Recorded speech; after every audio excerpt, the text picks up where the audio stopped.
Welcome to episode 188 of the Left Behind Game Club. This week, we'll tell you about our experience at PAX West 2024. Let's get right into it. You're listening to the Left Behind Game Club.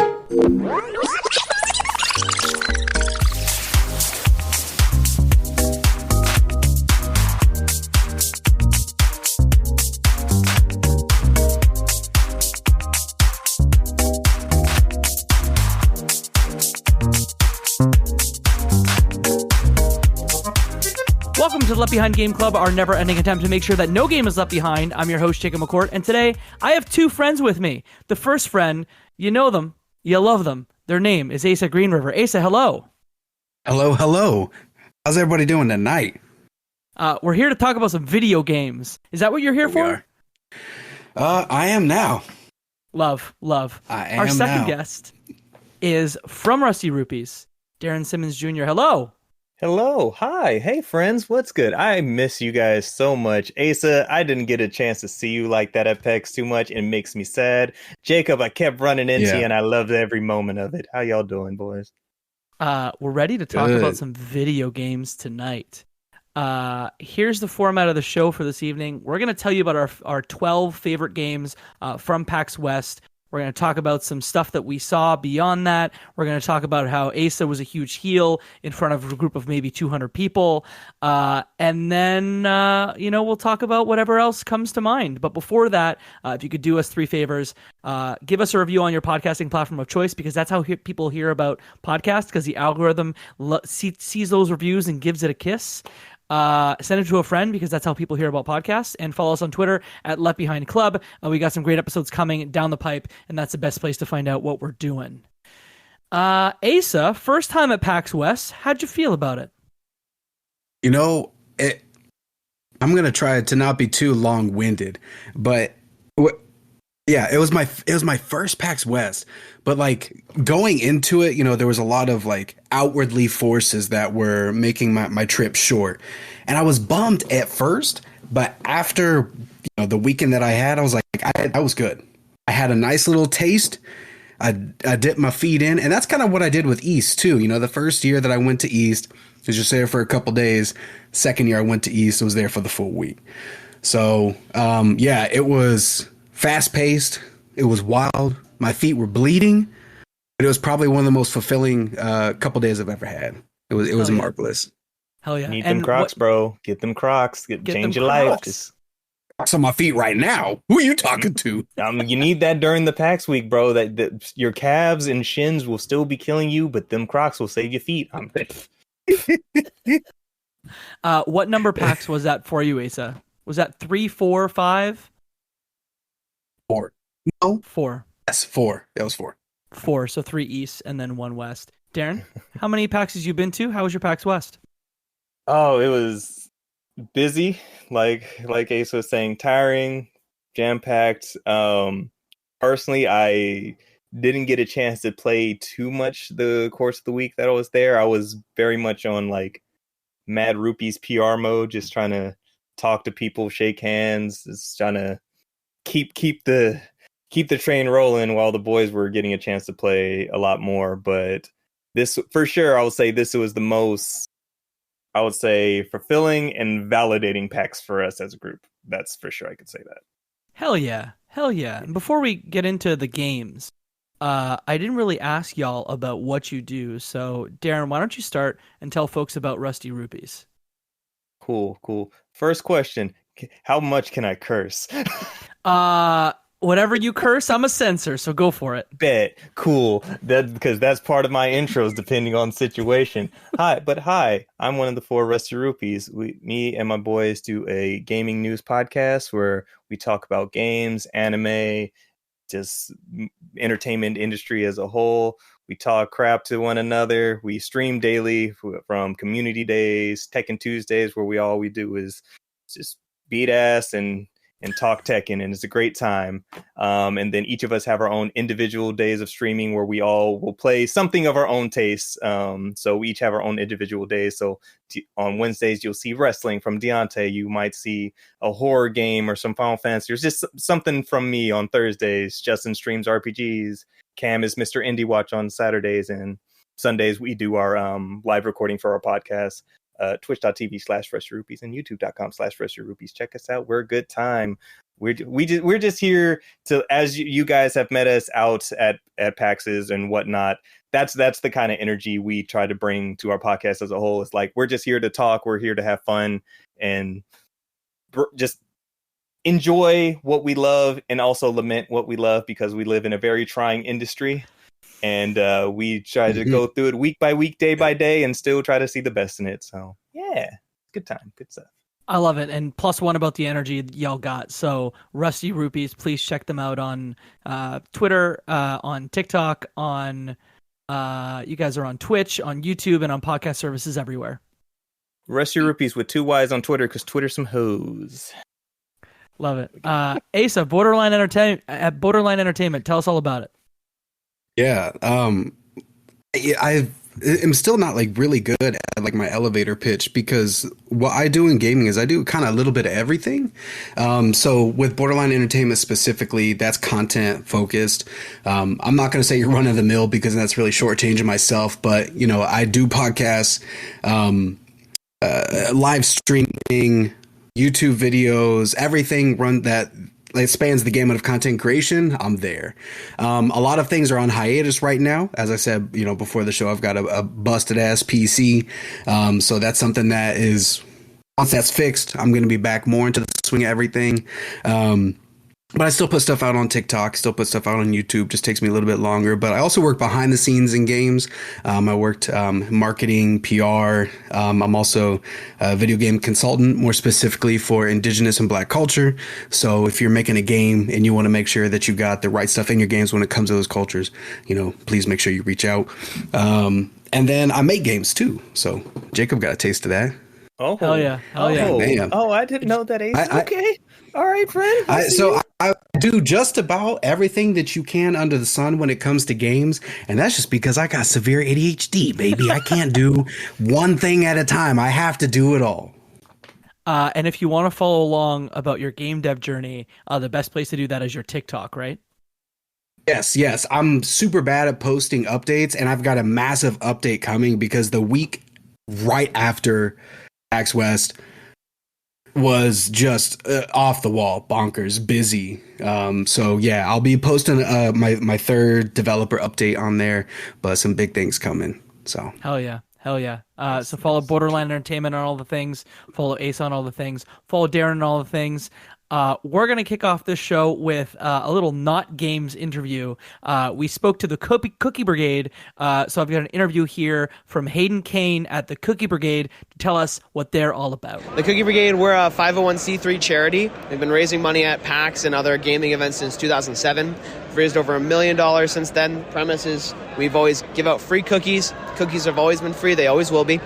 We take donations for different charities. We raise money at PAX for Child's Play, the official charity of PAX. They put games and game technicians into children's hospitals just to make that experience for the kids going through that a little bit easier. We also sell merchandise, things like that, pins. We just released a new plushie this show. And we do interactive booth elements, like we have our claw machines here.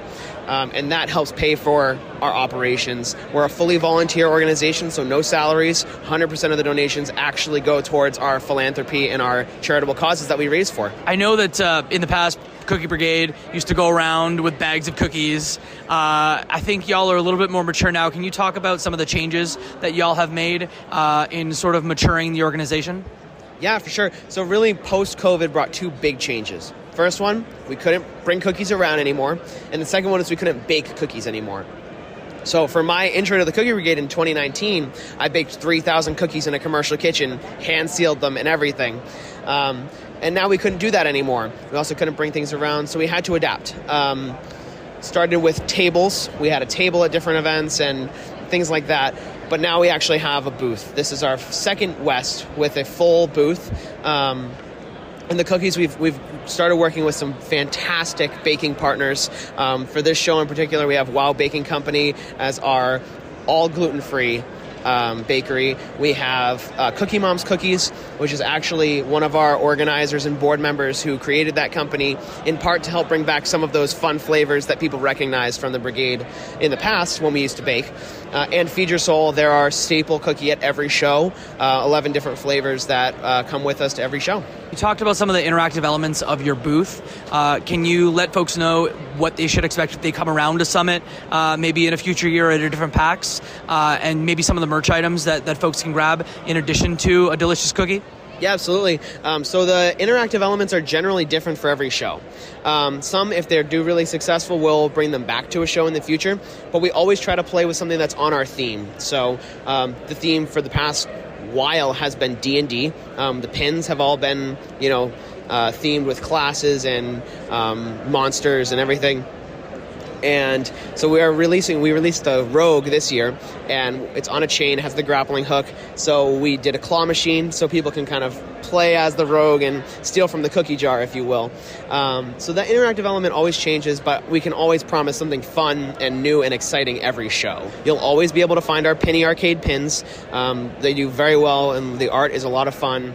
They're always themed as well, which we really like, so people can go for the whole set.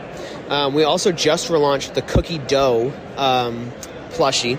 We worked with Tasty Peach Studios to create something really fun. That's also the design of one of our old pins from a while ago. It was an Unplugged, I believe, pin many years ago. And being able to turn that into a plush has been fantastic, and expanding that product line to have even more fun stuff. The organization has evolved a lot over the years. Can you maybe tease out some of the stuff that's coming in the future for the Cookie Brigade? Yeah, absolutely. I mean, we did our first MagFest show this year. We're going to be back there again this year. And really in the future, we're doing more partnerships, more fun things at our booths. Keep continuing to push that envelope in terms of what is a booth and what is a charity presence at PAX, as well as we're going to continue looking into other shows in the future as well. Last question, and a very important one. What is your favorite cookie that y'all offer? My personal favorite has always been the Feed Your Soul peanut butter, nutty by nature. I often find that a lot of the peanut butter cookies are too sweet, and the peanut butter is like just right in your face, like Reese's cup type of thing. But this cookie is really subtle peanut butter. It's not overly sweet. Goes down really easy. If folks want to find out information about where y'all are going to be in the next couple of months, where can they do so? Yeah, we're at Cookie_Brigade on all major socials, and you can find us at cookiebrigade.org. Awesome. Thank you so much. Thank you for having me. All right, and we're back, and now we're going to talk about our favorite games. I teased it at the top. We got 12 games for you that we're going to jump into, maybe with some interviews sprinkled in between. But Asa, I'm going to start with you. Tell us about one of your favorite games at PAX West. Yeah, this is going to be a little bit of a spoiler for my coverage of PAX, so I'm going to try to not put it in numbers. But based off of the form that we filled out, that's the actual ranking in my list. But now I might have to change it all up. An unordered list. An unordered list. Let me start with Tears of Metal. I'll do that one first. Hell yeah. Let's go. Bro, Tears of Metal was the first game that I played in Media Hour. It was incredible. It was everything that I didn't know that I wanted. It was like an amalgamation of all these different genres and games that I really love. So if you've played, what's it called? It's like Kingdom. It might be Kingdom Under Fire. It was on the original Xbox. Yeah. But it's like this mixture of strategy and a Muso. And so it's not necessarily full blown Muso like Dynasty Wars, where you're just running in, fighting hordes. You're actually getting abilities and power-ups, and you're directing your troops. Your path is always going to be different based off do you want a little bit of respite in between this battle and then the boss battle, or do you want to go down here and take this path and possibly get more rewards, but you're going to be fighting the whole way through. So taking all of these different genres, and then to top it all off, the fact that they pulled in so much Scottish culture, Scottish heritage, that's a big selling point for me, for any video game. I'm a big person when it comes to culture, and no matter what it is. So to see them really infuse so much of Scottish culture within the game, I was like, this is it. I'm a Highlander right now, and it's amazing. It was so good. I played that game too. It's from Paper Cult. They did Blood Roots before this one. Oh, no wonder it has a certain appeal. I'm looking at it now. I'm like, this looks familiar. And I see what you mean by the Muso inspiration, like the hack and slash type of. Yeah. Yeah, and it's a roguelite, so you gather your army, you defeat enemies in 3 acts, and each of those enemies, I believe, have like special abilities, and it's a roguelite, it sort of randomizes it a little bit.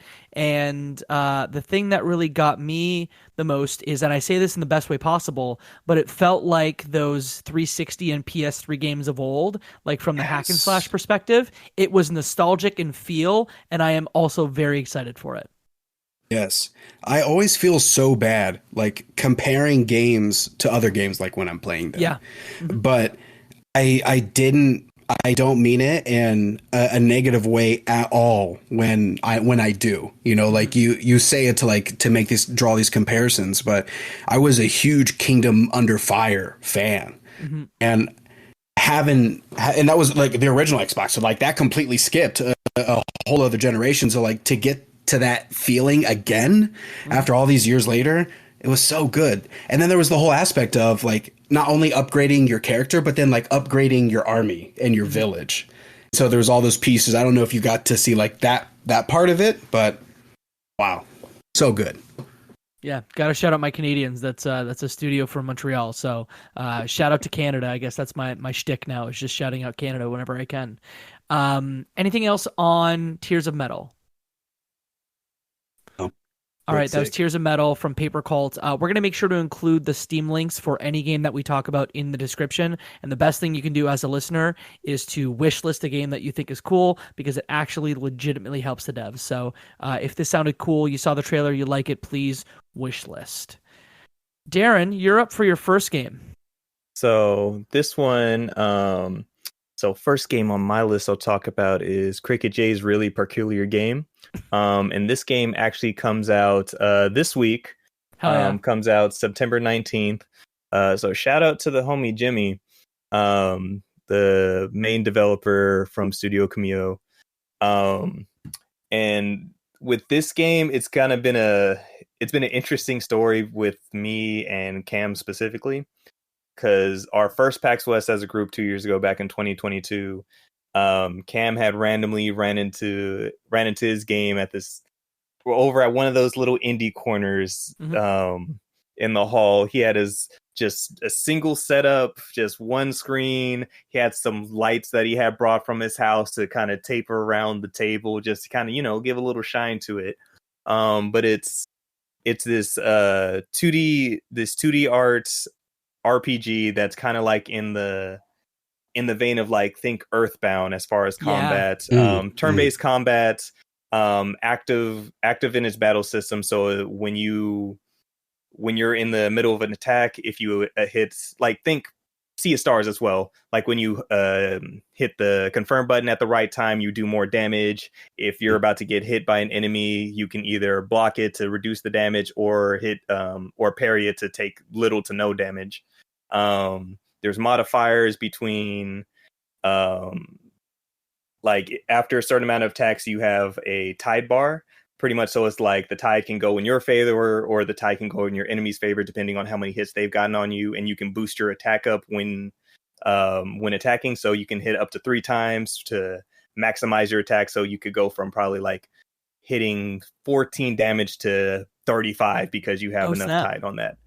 And story-wise, it's very personal for Jimmy, and I think with the game about to launch, we spoke with him again this past weekend. Shout out Jimmy, or at PAX weekend. Shout out Jimmy. That his main goal for the story is that people hopefully get the point of kind of where the characters are coming from, because the story is pretty much inspired from when he lost his mother as a child.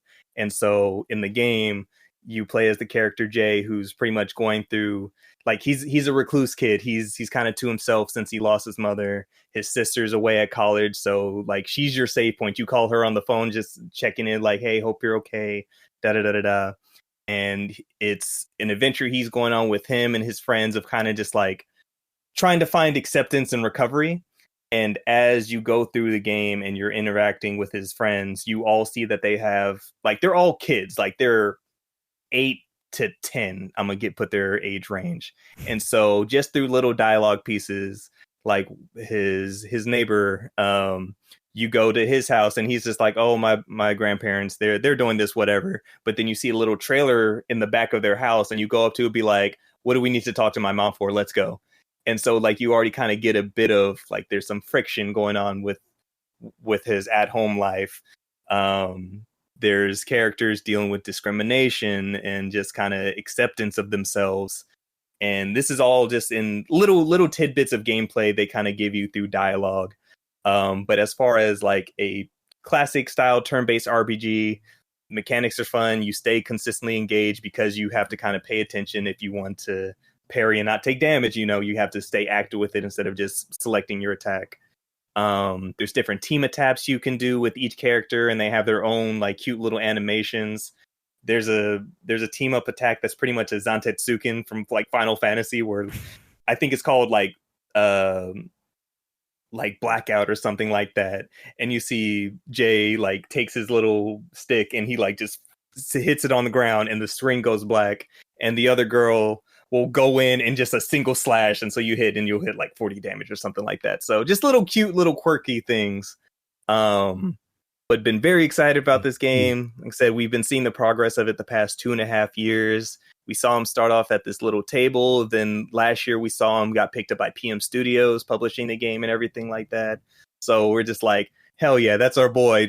We're glad to see it's finally coming out and seeing just this passion project come together. So yeah, I saw the art style. Very peculiar game. Yeah. It looks like, and I mean this in, like, the nicest way possible, like in a positive way. It's not going to come off positive, but it reminds me of, like, old school PC education, like CD-ROM games. I could see that, but I love it. I love it. I could see that. What you mean? Yeah. But very excited for this game. Like I said, it comes out September 19th. Get hyped. I'm just glad to see this game finally come out and see this man's, you could tell the passion and care that he put into it, especially just with the character and stories that's even just on the surface level is being portrayed, like, without even getting into story and actually learning what's going on with these characters. You can tell that each one of these kids are going through something. Because that's life. Like, kids go through things, and it's hard to process things without friends around, and having the friends to kind of build you up from those trying times that as a kid you don't know how to go or deal through those emotions. So I'm excited to see how it all plays out. That's Cricket Jay's Really Peculiar Game. Jay's the name of the main character.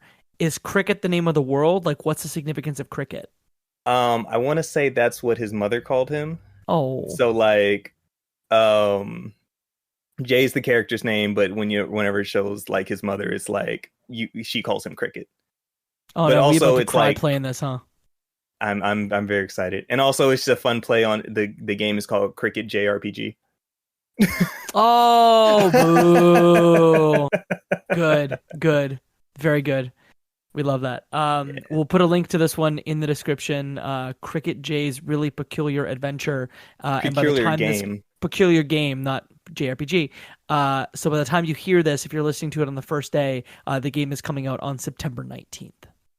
Yo, this game looks so good. I've been trying to find it this whole time, and I just found it. Wow. Yeah, I'm very excited. That is some Pajama Sam right there. Hell yeah. That's how I know we're about the same age. Because y'all just said Pajama Sam. Y'all, I'm going to jump in and just talk about Time Flies. Time Flies is a really peculiar one where you play. It's almost like Goose Game, but fly. And again, I hate to diminish it and say that, but essentially you play as a fly. Your lifespan is determined by where you are in the world. So if you are in Canada, your lifespan is based on the WHO's life expectancy for the country that you live in. So for example, in Canada, your round will be 82 seconds. In the US, your round will be 77 seconds. In Other countries, you'll round maybe way less than that, depending on where you are in the world. So I'm going to start with this one by kicking to an interview that we did with the development team on this one. So let me kick it over to that now. So my name is Michael Frei. And my name is Raphaël Munoz. Time Flies is a game where you play as a fly and you have a limited time to live. The timer is actually linked to the country you're connecting from. So we do an IP lookup to see where you're coming from, and we check with the World Health Organization data, the life expectancy of the country. We convert that to seconds, and that's actually the number of seconds you have to play the game. So time flies. You have anywhere from from what I played, 70, 80 seconds on average for some countries, and you're exploring sort of a tableau where you can do a bunch of silly things. What should players come to expect in those 70, 80 second runs where they're playing Time Flies? So basically you fly around the place exploring, and in some places you can enter close-ups, like you get closer to an object. And usually when you have a close-up, you have something to do. And those things are linked to a bucket list. So those are things you have to do before you die. The interactions are always a bit different. So it's always like we try to do some surprises there. So you always have to push something or land on something. But it's always easy interactions because you're flying, you cannot do much. A very cool sort of pencil-drawn art style. Like, how did y'all come up with that art style? That's Michael's work. So, well, I have the tendency to work in black and white, and I think this time around, my previous games, people always kind of complain, or not complain, but I guess they're not considered classical video games. There might be a bit,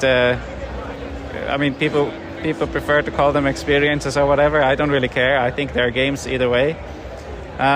But this time the style was inspired very much by the video games I played when I grew up.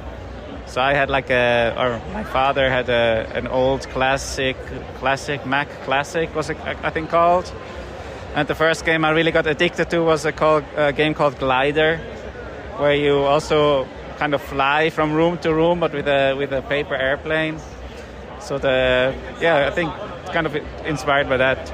There's obviously some pretty silly things that on the bucket list for you to accomplish. What's your favorite thing? And you don't have to tell exactly what the solution is, but can you maybe tease out each of your favorite bucket list items? I usually struggle to choose one. But I really like the music player. We have a vinyl where you make it run. There's small jazzy music, and you just land on the vinyl and just take it for a spin. Yeah, take it to a spin. And I really like this one. There's one where you find God in the last level, and I think that's one of my favorite ones. Is there a weird or fun fact that you've learned about flies through development that you want to share with folks that are maybe interested in the game? Flies are actually, we can find flies in every country all over the world. So everywhere. So that's kind of also the point of why we used as a metaphor somehow.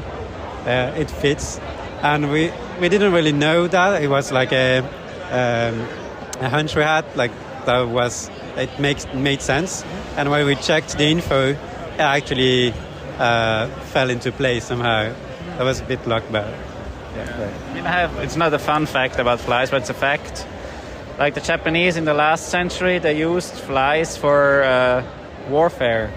So they had bombs that had living flies in them, and the flies were carrying diseases, and they would drop them upon populations to make them sick. That's very nice. Just a fact. Not a fun fact, but a fact. Last question for you. You mentioned the sort of zoom-in mechanic. Was that something that came pretty early in development, or is that something that just sort of came through time of putting the game together? That came quite early.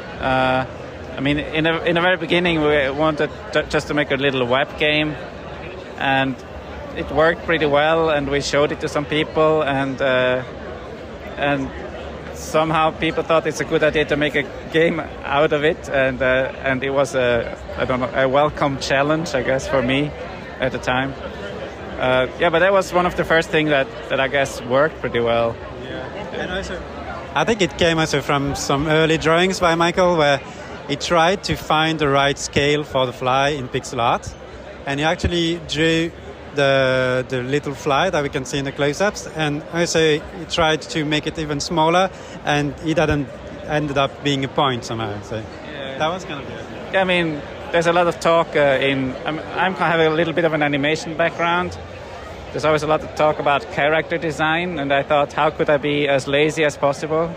So 1 pixel is just, you can't reduce it less than that, I guess. Last question, I promise. On movement, how did you land on like the appropriate movement for the fly? Yeah, we use physics for the flying, and then as soon as the fly lands, the thing becomes kinematic, so it's like driven by scripts without physics, and we kind of change the controls every time you land on something different. We can like switch. It's just the whole control system changes. So that way it's also easier to just create new interactions, because that way you just, as soon as you land on something, we just spawn a new controller.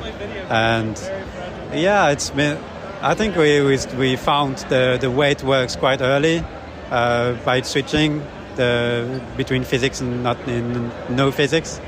But I don't know. It's hard to say how it came, because it was trial and error. I feel good about it now. But Game development, right?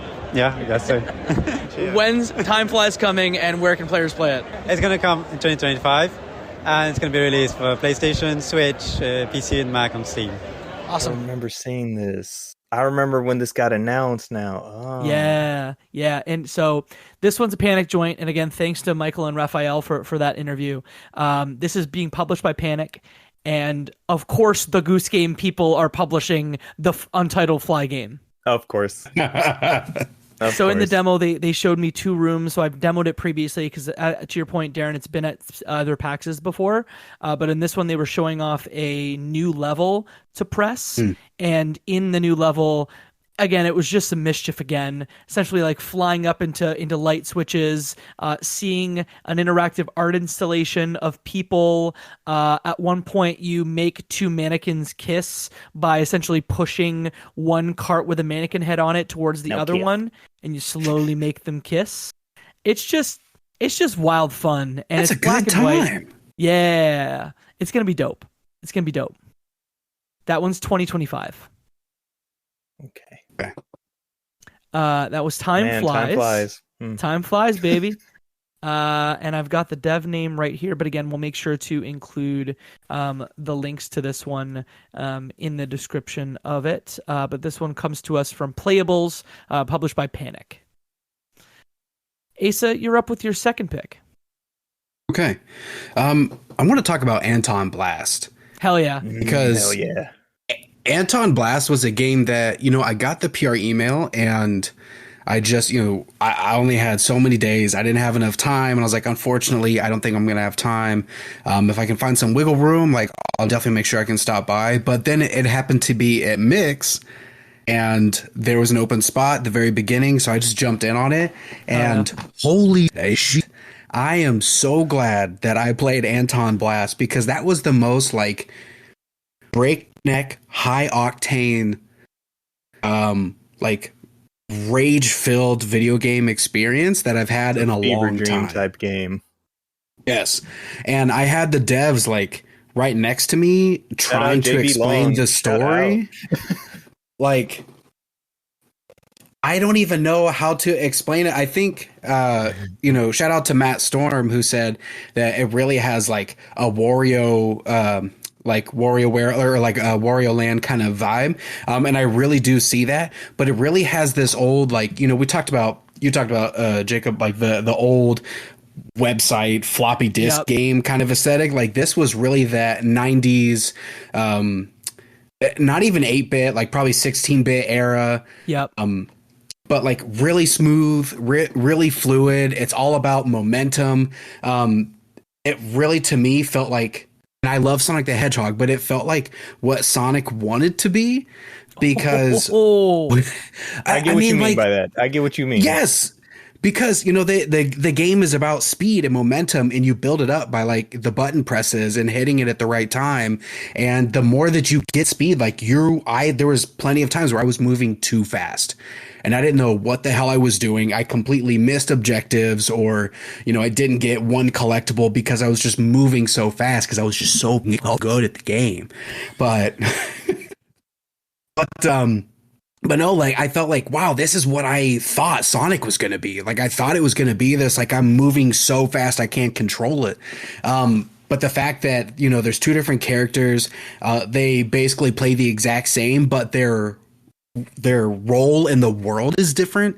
I love that. It made me kind of like think back to like Super Meat Boy when you had, what was it, like Bandage Girl, if you like unlocked her and you played like pretty much just saying Super Meat Boy as far as like control wise, but then the way that she interacted with the world is a little bit different. But anyways, like I just I love the destructibility. I love like the crass 90s humor, like the vomit and the farts and just the explosions and all of that. But I also love the puzzles, and it was so ingenious to the way that they color coded everything, and then once you smashed a block, it just kind of like basted this paint color all over the area, and it just was like so much attitude that I felt youthful again in my old age, but no, it was a great time. I can't wait to get my hands on Antonblast again. Like it was so good. And you won't have to wait long because this one is coming November 12th to at least PC. I'm sure it's coming to other consoles too, probably Switch. Yeah. But this comes from Summit Sphere. I played this at East and I was like, yeah, if you like Pizza Tower, sorry to do the direct comparison, it's another one of these games, and it was very good to play. Yeah, very good to play. Darren, you played it?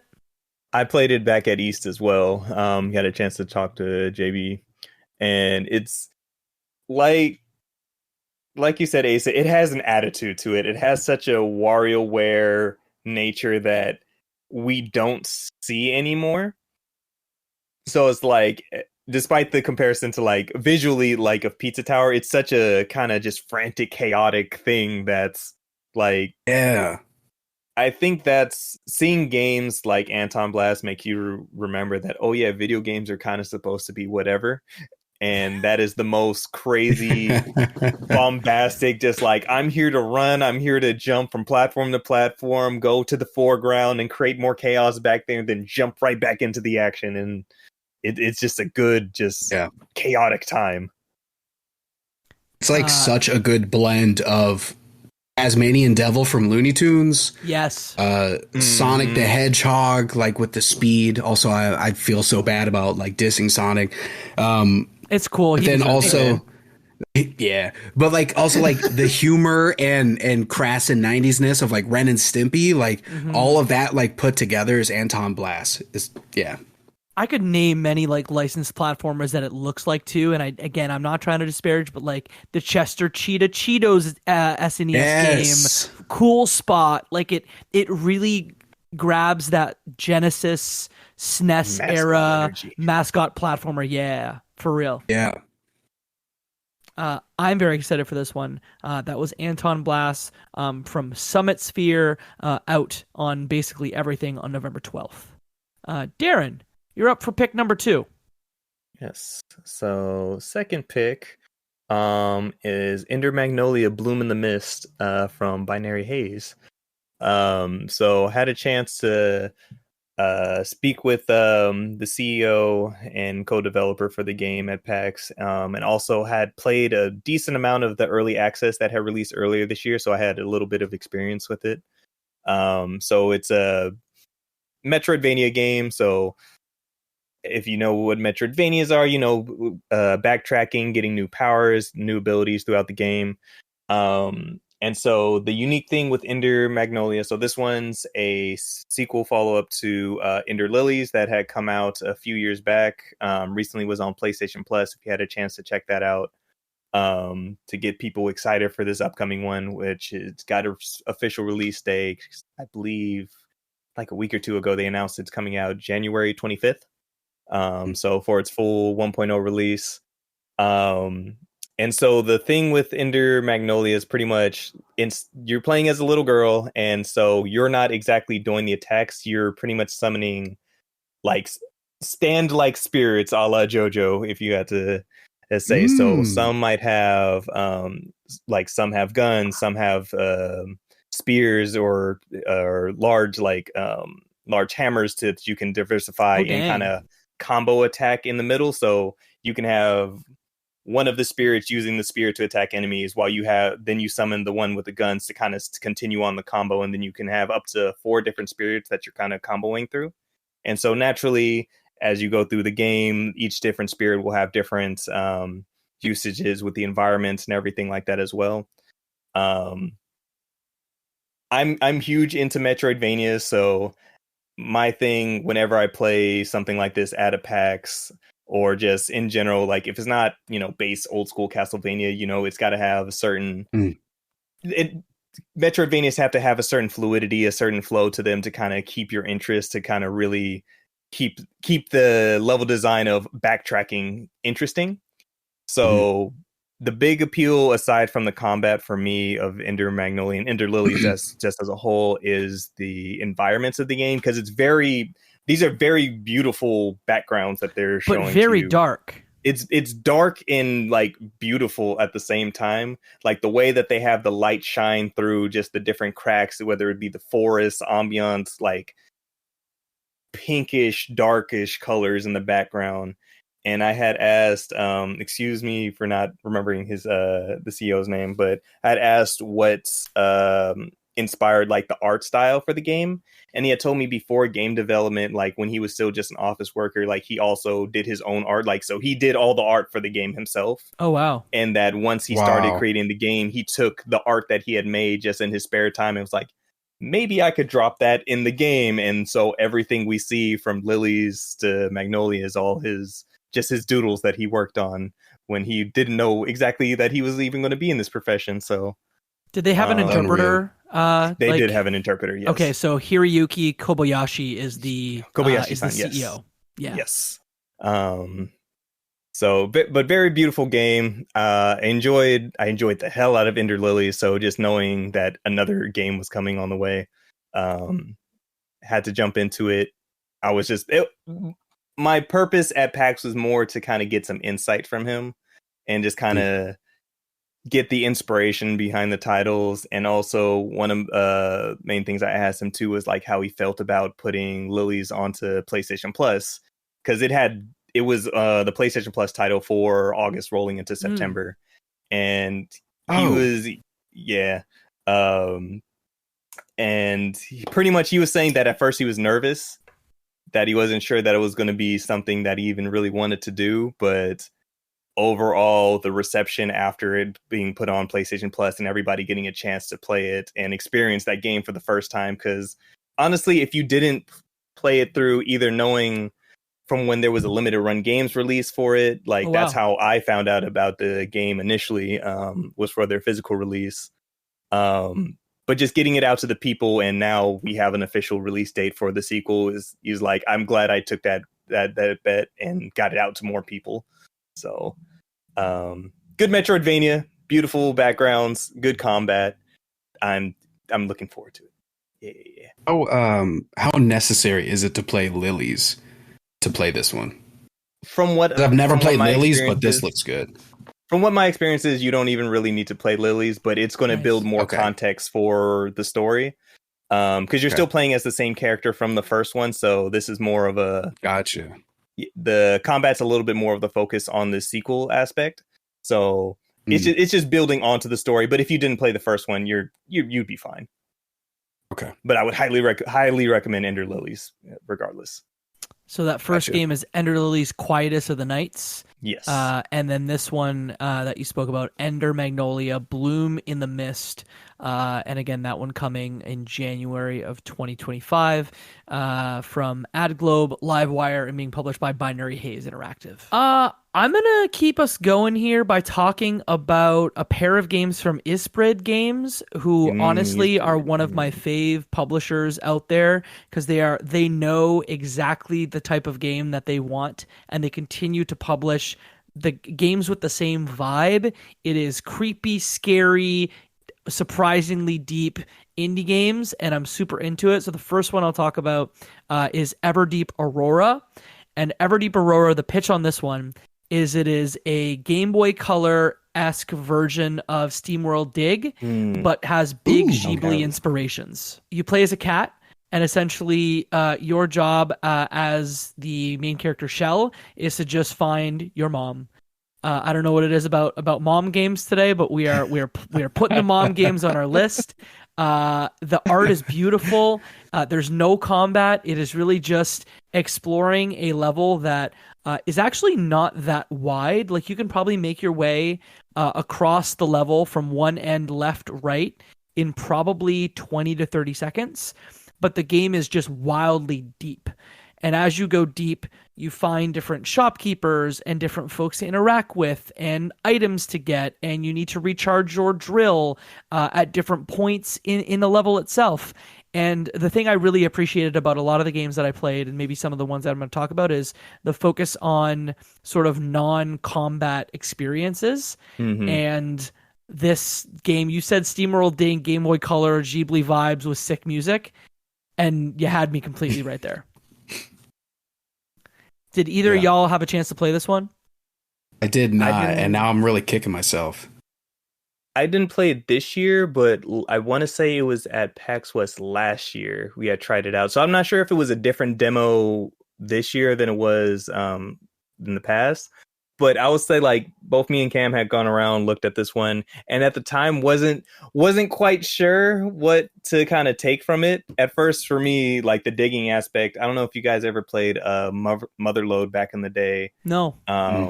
It was pretty much a drilling game, exactly like this. Like, you drill into the ground for different minerals. The deeper you go, and the minerals that you get, you're able to upgrade your vessel and drill to go deeper and deeper down into the earth and all that. So this one seems a lot more involved with the different platforming aspects.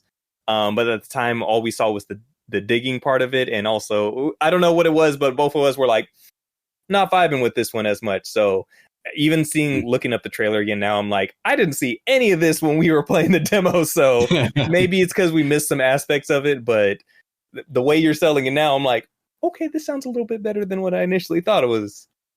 All your items have lore on the right hand side, so your play area is like a 1x1 sort of screen, which means you can have other information around the border of your widescreen monitor. So in this case, on the whole right side, for example, you can see the entire underground, and as you dig paths in real time, you see your map on the right hand side of the screen. So just a lot of super cool details on it.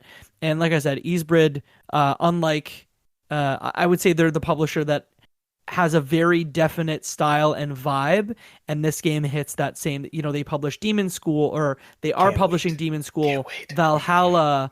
They're publishing another game I'm going to talk about a little bit later, and then I'm missing a very important one. Oh, World of Horror.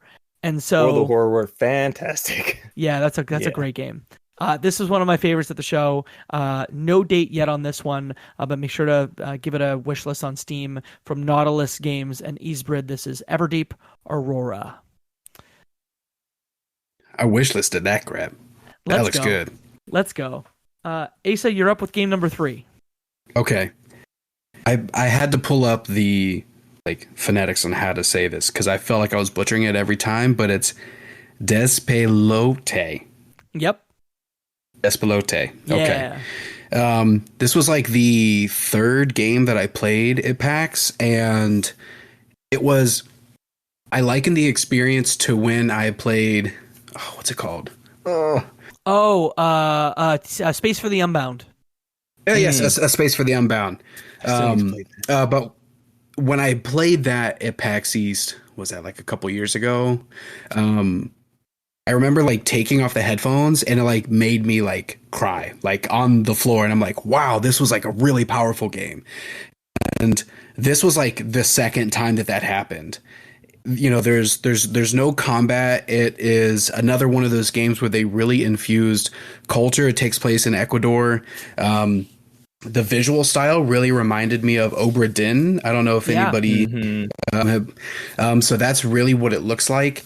And the demo that they had me play and walked me through just kind of like jumped from scenario to scenario, which was exciting because I got to see like different parts of the game, but then was also like gut wrenching because I got so invested in every single little scenario that they had put me in.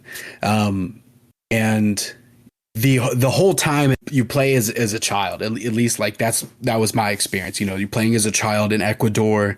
The World Cup is going on, so like football is a big thing that's happening. And a couple of the scenarios that like really stuck out to me, like the ones, I guess, the ones specifically that really pulled such a visceral reaction out of me to the point where I had goosebumps was your mom drops you off while she has to go run some errands, and she says, sit on this bench and don't get up. And the whole thing is in Spanish. So the whole thing is subtitled. I felt so sucked in that I forgot that I was like on the show floor. And so I'm just sitting there, and then I get up. I'm like, I'm a kid. I wouldn't actually just sit here. Like, I'm at a park. There's kids playing, and so I get up. Some kids playing soccer, football, go play with them, and scored a couple goals. Like the controls were like really intuitive, and like really just felt like an extension of me. I never thought that like first person like football would be something that would like feel good, but this like felt so good to do. This is where like I kind of felt my heart racing, and I know that this is going to make me sound dramatic, but I'm being completely 100 with this. So there were like these big kids playing, and I was like, just like what's this going to be like if I'm a little kid and I go play with these big kids? Asa, go steal their ball. And listen, so first I stand in the circle and they're like, go away, kid. And I'm like, whoa. I know these controls. Like, I'm really good. And so then I just go and like steal the ball, and they're like screaming at me. Yeah. They're like screaming at me, cussing at me. And I'm just like dribbling the ball. And I was not expecting this, but then they started coming after me and shoved me to the ground and like got in my face and were threatening me. And I was like, this is wild. And so like for a second, I had to just like take a deep breath because it just like really sucked you in. And, after I kind of, gotten done being shooken up, I was like, well, I'm going to take your ball. And I took that ball and I just ran, and they're chasing me all over the park, screaming and cussing me out. And then I just wound up and just punted it up a hill.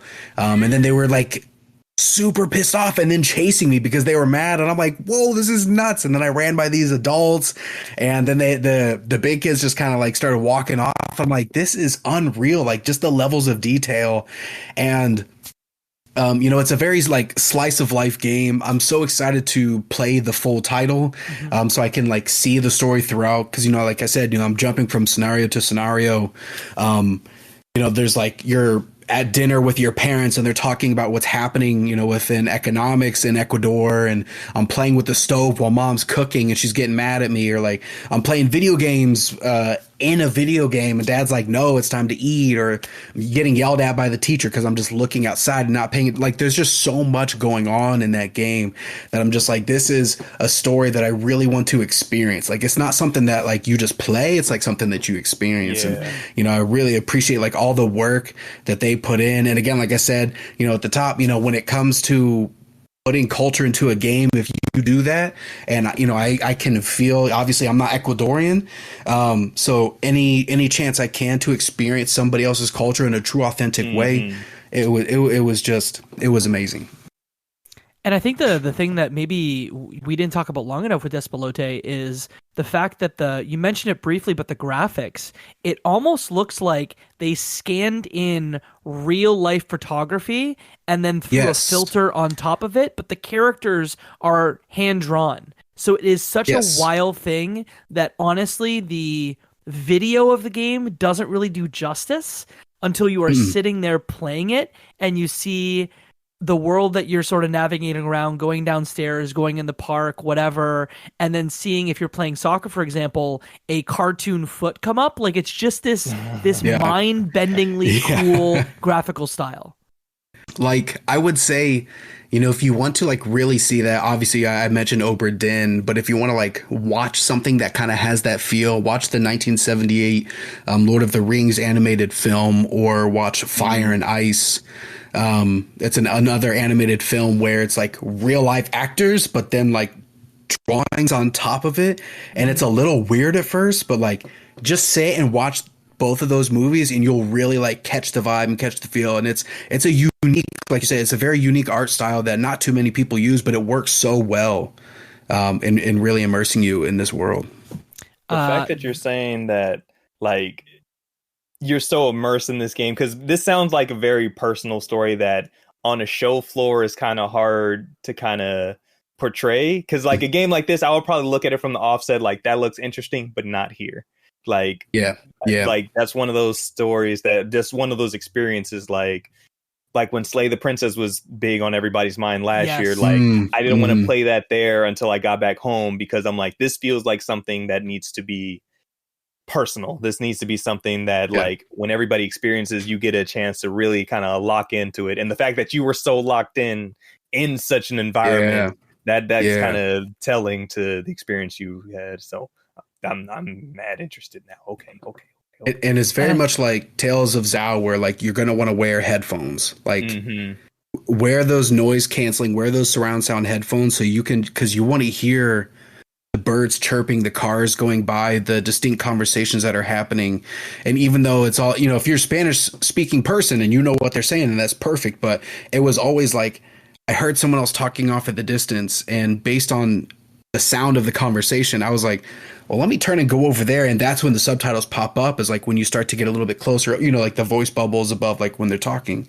Sorry, go ahead, Jacob. No, I was just going to say, like, Despelote, it's from two devs, Ecuadorian devs, or originally they were from Ecuador. I believe they might be somewhere different now. But Julian Cordero, Sebastian Valbuena, again, I'm not a native Spanish speaker, another Spanish published joint coming in 2025. Any other comments on Despelote? Play it when it comes out. Play it.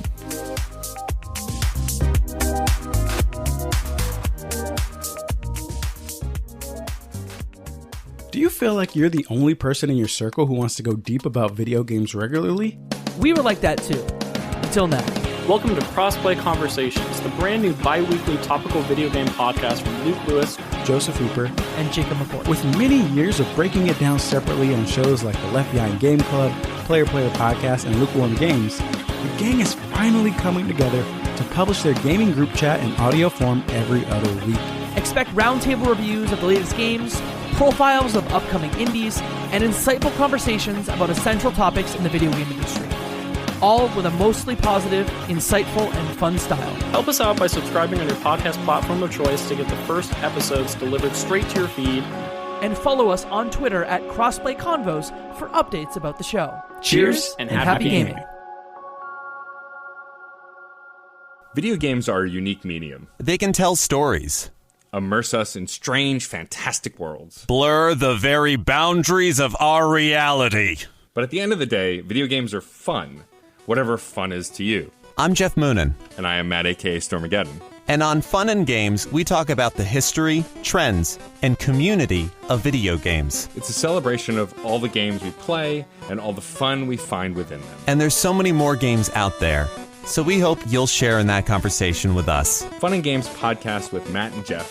Find us on certainpov.com or wherever you get your podcasts. And happy gaming.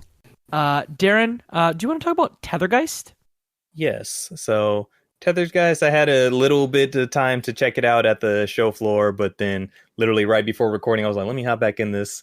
But Tethergeist, pixel-made puzzle platformer, kind of like a challenge platformer, a la like think Celeste, Super Meat Boy type deal, where your character pretty much you run along, you have to collect little orbs, and with that orb you're able to kind of project a ghost version of yourself to avoid obstacles, get over crevices and all that. There are like thorn walls that like you have to kind of navigate where you can use your geist to go around it, or they can't go through solid walls, so you have to kind of navigate through the thorns to make sure that I can still get around this. And it's just kind of quick sporadic actions to make sure that you're getting through the stage as quickly as possible without dying. It's one of those that if you're going to die a lot, but with each death you get better along the way. And just thank you, Celeste. I'll always mention it. That game made me appreciate, it's okay to die a lot. It's okay because the more you die, the more experience you're getting and the better you'll get to overcome your obstacles. So this gave me that, as well as there's a whole story involved in it too. But I kind of didn't go too much into the story wise because I'm like, you know what? I know this is going to be kind of my shtick. So once it comes out, I'm here for it. And I believe this initially this was made in a game jam too, and one of those 48-hour game jams. Wow! For the initial concept, so I think the team is kind of flourishing it to kind of make it a full release. So still coming soon. But yeah, 2D platformer from O&Co Games. Yeah, I don't have too much to say on it because it was kind of like a quick little deal for me. Because the last game I'm talking about, it ain't nothing indie, but I could go off about that for a while. So we'll come back around to that. I played the playtest for Tethergeist. So if this is something that's interesting for you, make sure to check the notes, the description of this podcast, because we're going to list the Steam link. You can join the playtest for this one. And I played the playtest not on the floor after the show. And like you said, the platforming is real good, and the story there, just like high level, is essentially everyone in your village has the ability to separate their body away from their body with a spirit. Like you can essentially be a ghost and travel everywhere, except for the character that you're playing hasn't fully mastered the ability. So your spirit can leave your body, but like you said, it's only a couple of feet in front of you, but that leads to some really cool platforming. So precision platformer with some puzzle elements. Looks rad. That's Tethergeist from O&Co Games, coming soon.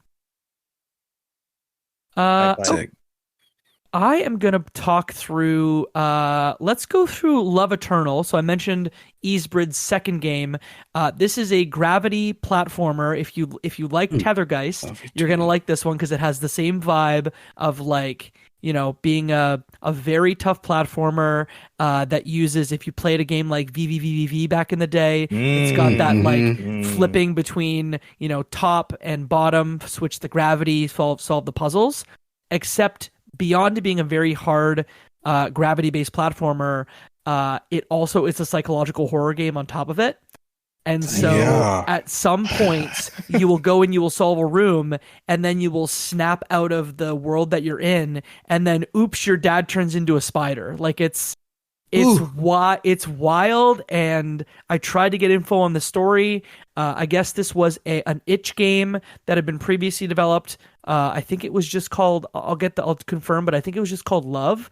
But essentially that was incredibly hard. And so the dev on this one ended up making it easier for more folks.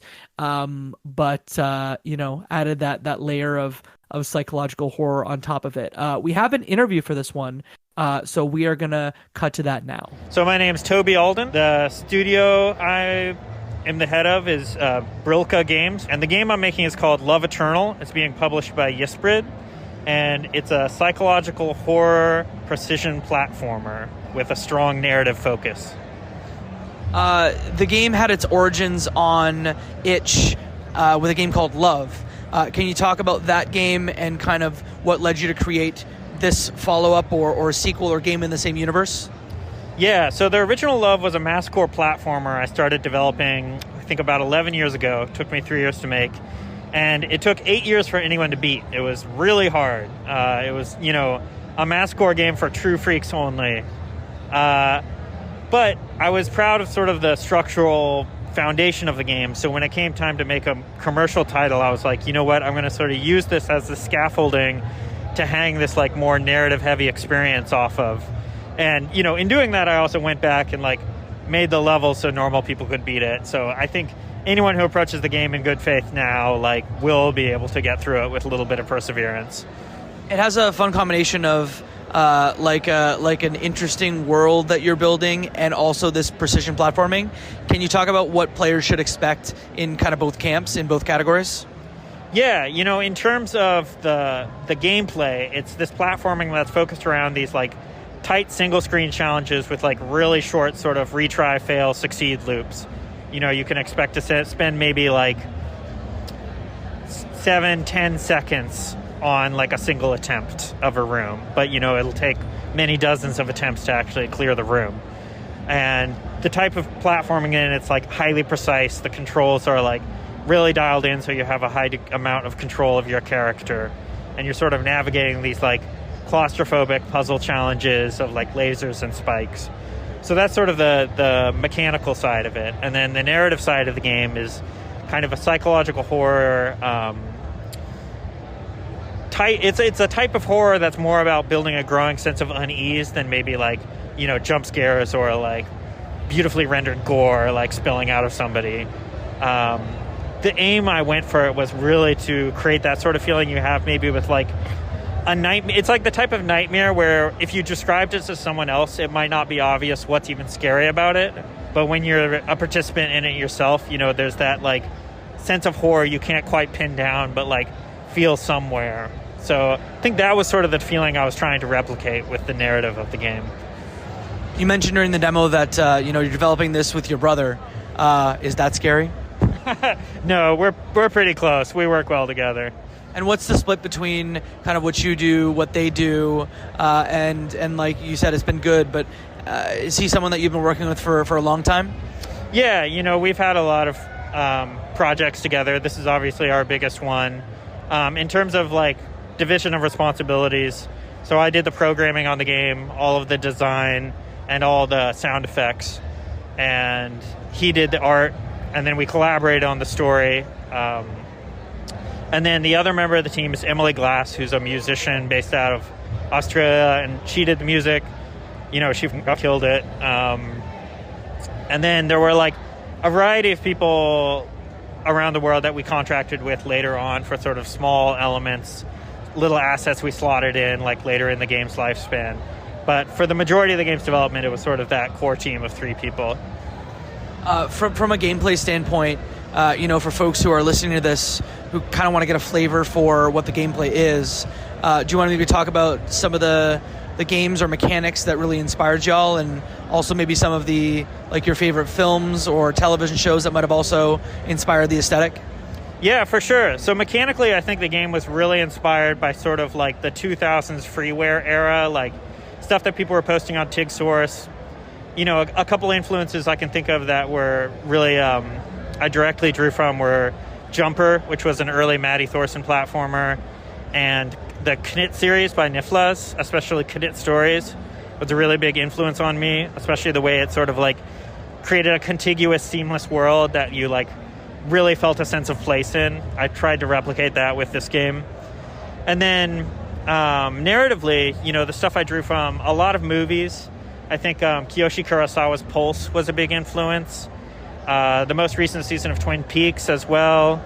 There's some anime I grew up watching that was pretty big, like Serial Experiments Lane and Paranoia Agent by Satoshi Kon. So off the top of my head, those were probably the biggest influences narratively. What do you think the most important thing to consider in, I know it's not quite a jump, it's more of a jump and a flip, but what do you think, some of the most important things when you're thinking about jumps in games are? Yeah, I think the thing I would push back against is that there's sort of a platonic ideal for what a jump in a platformer should be like. I think if you sort of dial into game design YouTube or something, you'll sort of get these sort of litany of responses about how you should have X frames of coyote time, jump buffering or whatever. But it's really contextual, and I think, for this game I tried to lean into precision, but some of my favorite games have quote unquote clumsy controls that feel so good and funny to try and master. My favorite NES game is Quest of Key, which is this real sicko platformer where you can jump as high as you want, but incredibly slowly and floatily. And there's these challenges where you'll need to traverse a hallway of fireballs, and the only way to duck under them is to hit your head, so your character will like grab it in pain and duck down. You have to do that like perfectly 4 times. So like, I would just say it's up to interpretation. It's like super contextual on like what the game is trying to communicate to the player and how it wants the player to express themselves. Is weight important too? Because I know you talked about like frames of animation and maybe how high the jumps are, but is weight of character also important? Oh yeah, definitely. And that's an interesting thing to tune from the programming side too, because I'm not using a physics engine or anything outside of like the stuff I've programmed myself. So there's no real weight. I'm sort of just like toggling the strength of the jump, the strength of the gravity to try and create the illusion of a sense of weight. So that is something I think about a lot. And, with this game, I wanted the protagonist Maya to sort of feel like a really agile flea or something. Like I wanted, just enough sense of weight that you did feel some compelling sense of momentum and force when you like jumped off a surface and landed. But I wanted her to feel like light and agile at the same time. So yeah, that's definitely something I consider when I'm like trying to dial in how a character should control. Describing her as a flea is like the perfect way for how it felt, or perfect way to describe how it felt. Yeah, I think there's the squash and stretch especially, I think really gets that impression of like a little thing landing and catapulting off. For folks that are interested in the game, can you tell them kind of when you expect the game to come out, on what platforms, if you know, and maybe what folks can do if they want to find out more about your game? Yeah, for sure. So the game's going to be out in 2025. It's going to be on Steam and all the major consoles, so Xbox, Switch, PS4 and 5. If you're interested, probably the best thing to do right now is to wishlist the game on Steam. The game's called Love Eternal, and you can find it on there just by searching that or by looking at Ysbryd Games catalog. So that's probably the number one thing I would say. And where can folks find you on the Twitter machine? I will not call it the other thing. Yeah, fair. I'm Toby Alden on there, so TOBYALDEN. Toby, thanks for your time today. Yeah, thanks so much for having me. Okay, we've all gone through 3 games, so we are now on our final games of PAX. We've got 3 left. Asa, tell me about Mighty Morphin Power Rangers Rita Rewind. Oh, yes. I was saving this one for last. Listen, I know that I'm looking at this like through a Power Rangers fan's spectacles, like through my visors. But it is objectively a very, very good beat 'em up. It has like the same vibe as Turtles, Shredder's Revenge. At least in what we played and in my interview with the developer, they had said that you're going to have all of your powers right at the beginning. Like they want you to feel like a Power Ranger, and they don't want to do the whole thing where like you're really overpowered and then you get depowered to start the game, or just have you like virtually level up. And so like yes, there's no unlocks and things like that, but there are team moves, there are power-up moves, there is like some depth with the combat, the ability to juggle, to slam down. Like story-wise, if we're looking at the lore, for my Power Rangers fans out there, they are sticking to Mighty Morphin. Hell yeah. They're not looking to, as of now, add in any other teams of Rangers. They're not looking at. Of course, they announced on Power Rangers Day that Tommy the Green Ranger is going to be in there. They have not said that the White Ranger is going to be there. And as far as like the versions of the Rangers, because if we're looking at from a story perspective, this is taken place after Once and Always. And I spoke to the head writer, and he said that was kind of like their jumping off point. So if you haven't seen the Once and Always Netflix special, definitely go watch it. Whether you're a really big Power Rangers fan and you love the entire universe, or if you just love Mighty Morphin because that's what you grew up on, it's got something for everybody. And knowing that is kind of like the jumping off point for the game is just like super sick, so like all the Rangers are there, everybody feels really good. The section that I got to play, I played with Keith from Outer Haven and the section that we played was just, one small bit. There was a lot, like we didn't get to play any Zord battles. There are some on-rail shooter sections, like when you get onto the bikes and you have the blasters. So that stuff is there, but obviously didn't get to play it. But it just it felt so good. Like it felt so responsive. The pick up and play. There are the little touches of, if I was in the middle of playing, Jacob, you came over to my house and picked up a controller, like you're like beaming down. Like a ranger actually would. So there's just a lot of love and care that goes into it for Power Rangers fans. I'm really interested to see what kind of unlocks that are gonna be there, because like I said, they're sticking really to Mighty Morphin. They're not having you unlock abilities, but there are gonna be things to earn, and that just gets me really excited because the lore is so deep. And also if you're reading Power Rangers comics, even though, characters like Ranger Slayer and Lord Draken are in the Mighty Morphin. That has that, or Boom Studios that runs those? Yeah. Boom Studios does the official comics for Power Rangers, and they are canon, they are lore accurate, but they're just sticking to the Haim Saban show. No pulling that really far extra stuff, but White Ranger is possible. You're not going to get Zeo, you're not going to get Time Force, Turbo, anything like that. So yeah, it was a great time. I got to play as Trini, I got to play as the Yellow Ranger, and I got to play as Zach, the Black Ranger, and it was so good. It's just so much fun. And that's Digital Eclipse putting that together, right? So you're talking pedigree of the Teenage Mutant Ninja Turtles Cowabunga collection. They did the Space Jam: A New Legacy game. They put together the Disney Afternoon collection. So there's a solid, and they're owned by Atari now, right? Yes. Yeah. So there's a solid foundation there. Yes, and they just want to get this one done and get it out for fans to just be able to play. And I had asked, so if you're not going to have future Rangers in this game, you're going to make future games with other Rangers. And it's not off the table. Yeah. And I was like, that's what I want to hear. And I was like, are you saying that you're going to follow the timeline? And so we know next we're going to get maybe Zeo or then Turbo, but I couldn't get any of those kind of details out there. But yeah, if you're a Mighty Morphin fan, Power Rangers fan, a beat 'em up, you can play a full Ranger team in this, and that's just so sick. So pick this game up this year. I know Deontay had a chance to play it there, and also have an interview with Dan Emmerich from Digital Eclipse, so check that out.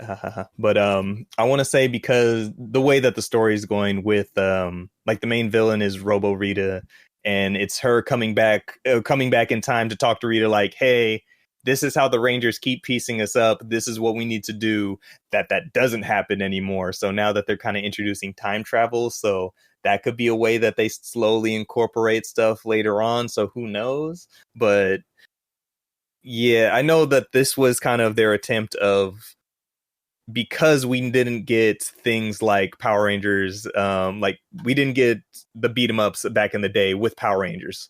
We just didn't get that as a video game concept. So them even realizing, hey, this isn't something we got back in the 90s when all these other great beat 'em ups were being made.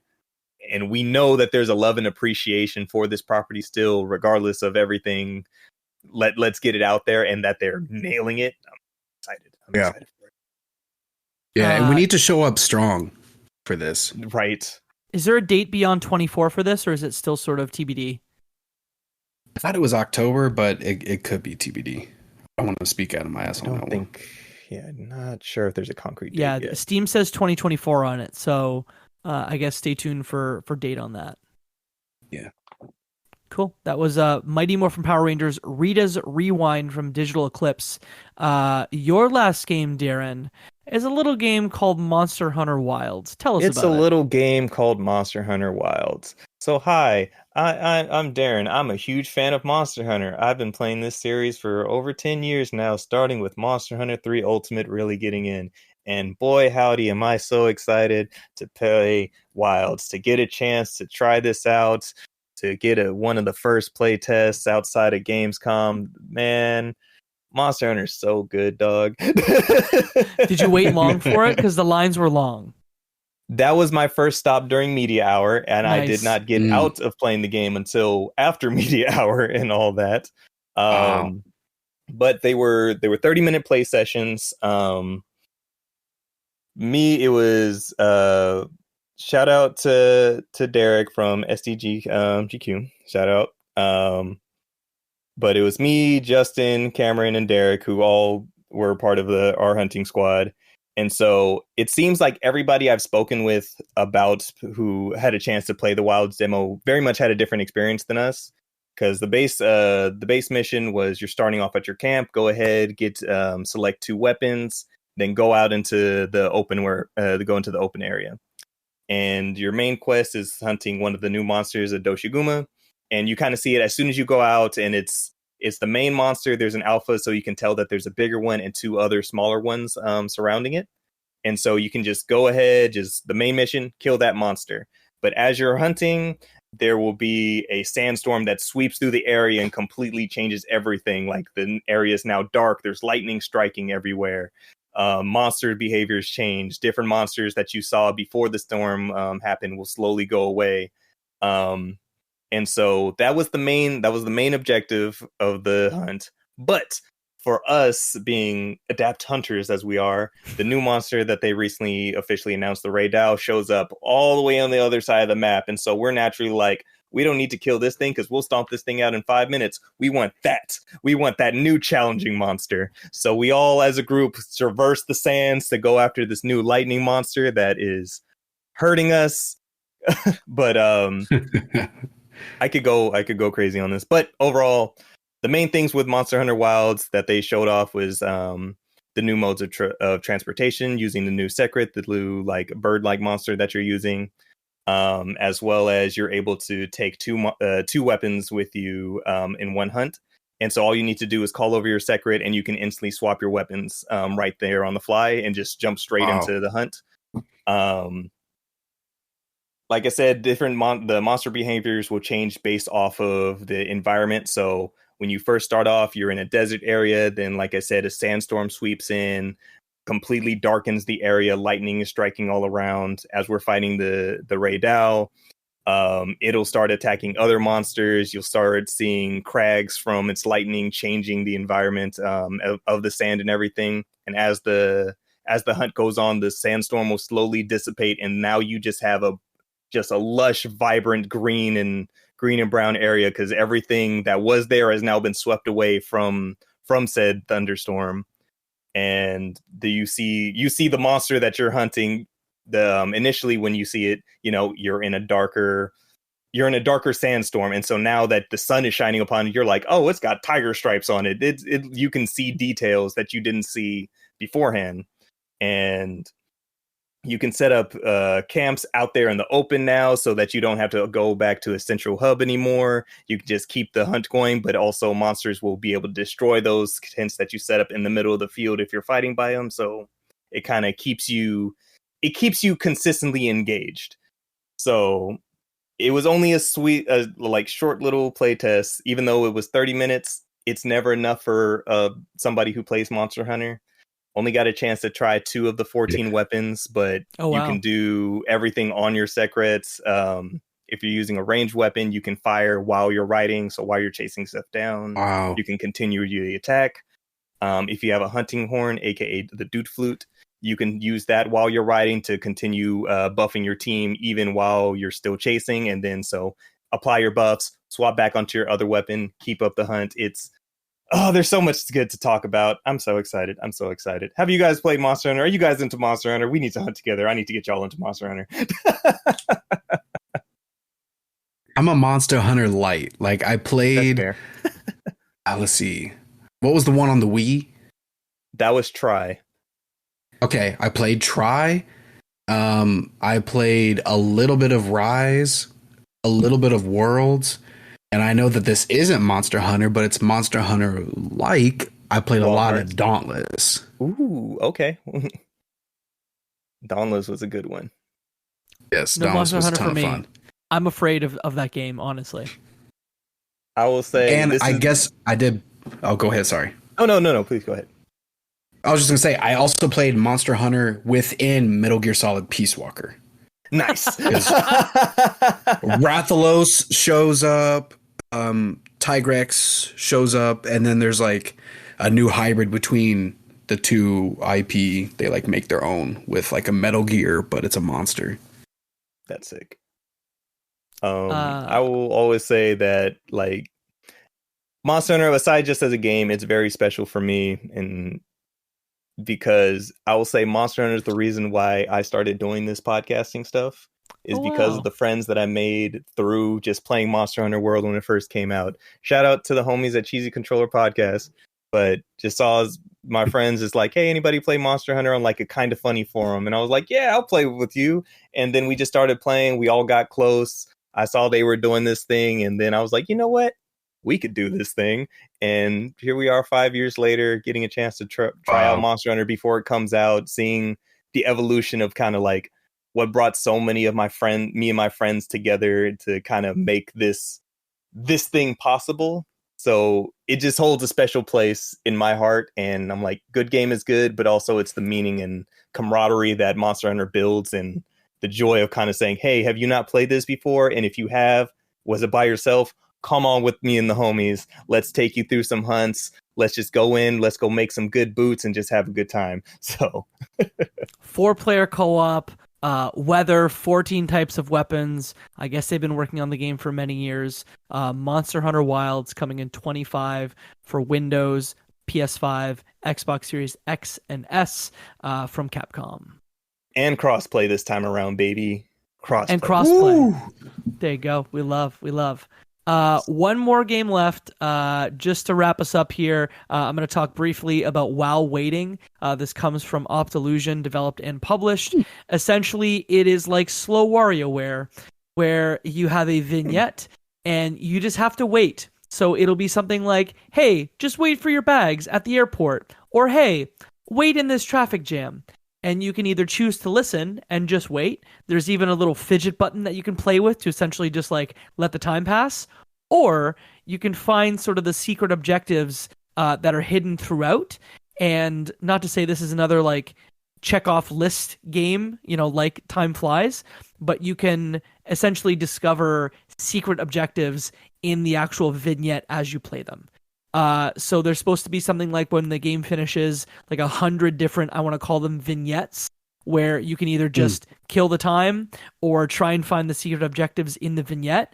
But it's cartoony and it looks fun. And if a game like Melatonin was your vibe, if you're a WarioWare fan, pitching it as reverse WarioWare is probably the pitch to get you to play this one. I like that.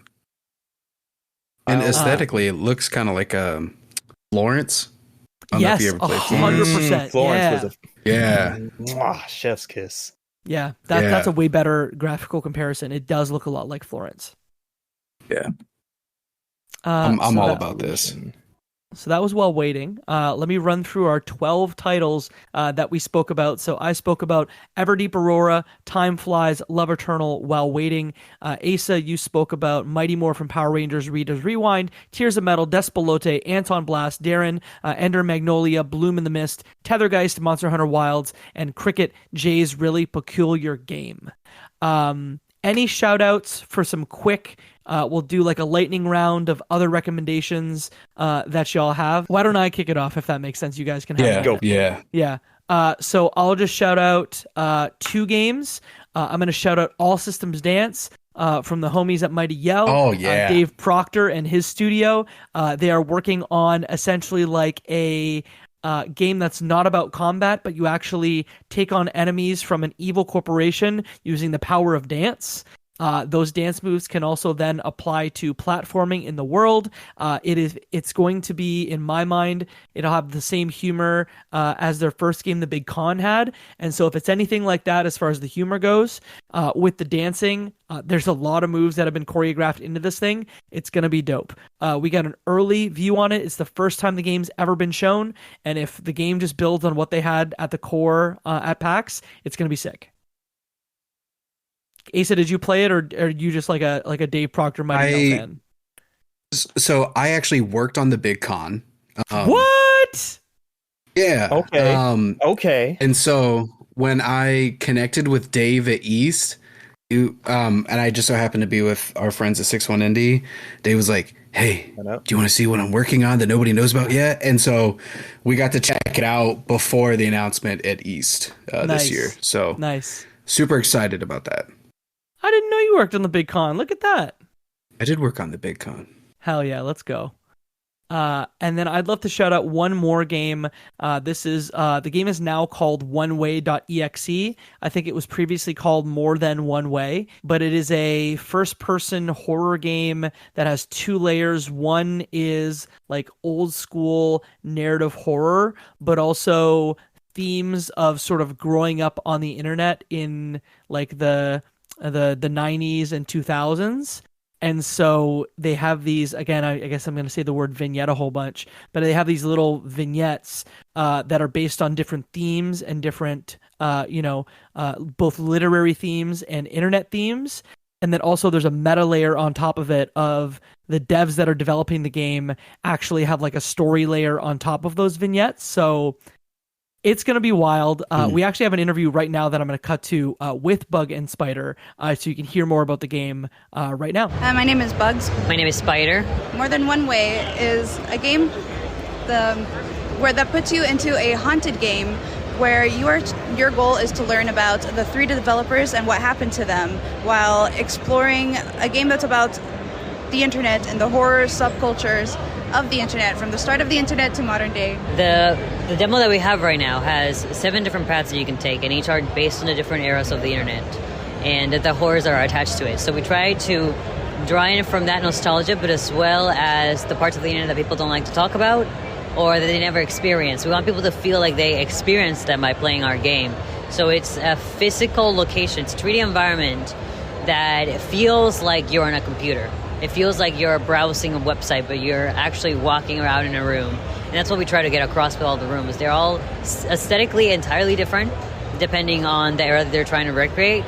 And the lighting, sound design, everything's entirely unique to the character and the area that we're recreating. So I played a demo where obviously like Poe was the inspiration. Can you talk about some of the other auteurs or folks that may have inspired some of the other sections of the game? The one that you played, Fiona, is very inspired by analog horror and YouTube content of creepy videos. And we have other characters that go from the earliest days of the internet, the 90s, for example. We have one that's based on chainmails. We have another character that's based on podcast horror. We have characters that are based on forums that talk about horror. So we have a little bit of everything in this game. And I'll just say that another one we have is kind of based on like the modern interest in mascot horror and horror that's faces that are meant for children but twisted and made evil. And then we also have a character that's based on influencers and like parasocialism and kind of like the fashion blog sphere. So we really do we have a wide interest in different ways people use the internet. And, rather than also just focusing on the genres of horror, we mix it with the eras of the internet, like I mentioned. So we have from like chat, ads, spam, and forums, blogs, everything. And how can we make it eerie? How can we make it uncanny? And that's what we try to do with the game, mixing it with the horror genres. And a lot of times making it its own horror genre on itself. So you tease sort of a meta layer with the devs in the game. Beyond sort of the characters and their specific inspirations, can you talk about them, maybe tease the meta layer that's at play here? Yeah, every single storyline that you see, every single character, they all connect to those 3 developers. And it all comes down to what happened to them. Why are you involved with them? And how is it that this game became what it is? It was an unfinished project left behind, and the player has no memories of what it is, where it came from, why they're inside of the game. So we hope that the second layer of storytelling that goes on will show even while you're looking at all these colorful characters and everything that's a bit more fictionalized and unrealistic, and all the grounded side where this feel like real people who are creating something together. Something that I feel is very special is that people often forget behind every game is a developer who made that game, and we're kind of testing players by forcing them to look beyond that and look into who makes these characters exist, who makes this game exist, why, and try to look into kind of like how those people inspire, like how are they inspired to make this game, you know? You want to learn about where the media comes from and how it got made. So on that note, I'd love to know like how your collaboration came to be. How did y'all start making games together? Well, we're married, so okay. That'll do it. Yeah, I'm the writer, she's the programmer, so it just came together perfectly. We always wanted to make a project together, especially a horror project. And we met on the internet. We met everyone here on the internet. They're all our friends before we started making the game. So it felt natural to have those elements that are so important to our lives blend into the story that we were telling. She learned programming for this. I had never written anything before.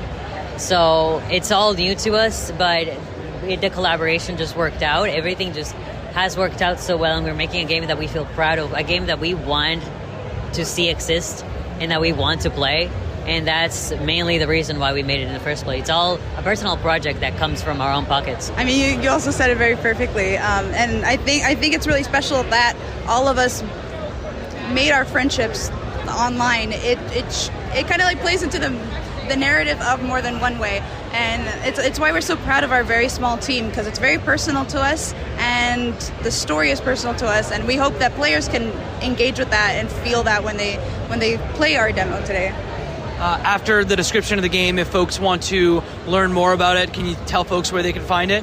And then we'd love to know kind of plans for release platforms, if you have that. Yeah. So we have our website, and our website links to every social media we have. So, for example, Disordered Games is on Twitter, and Disordered Media on...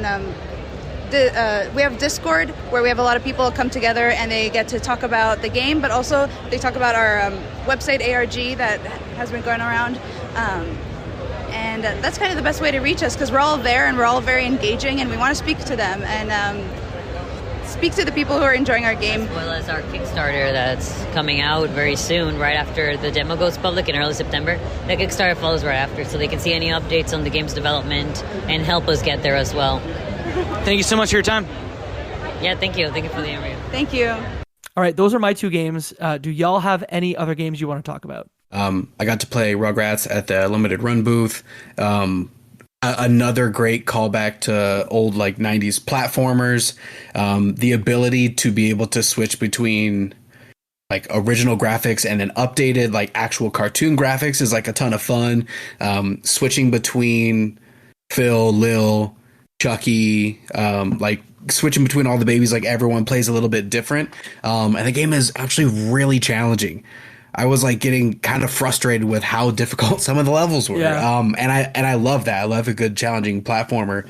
On Rugrats, I've been playing the full game adventures in Gameland that you were also playing at PAX.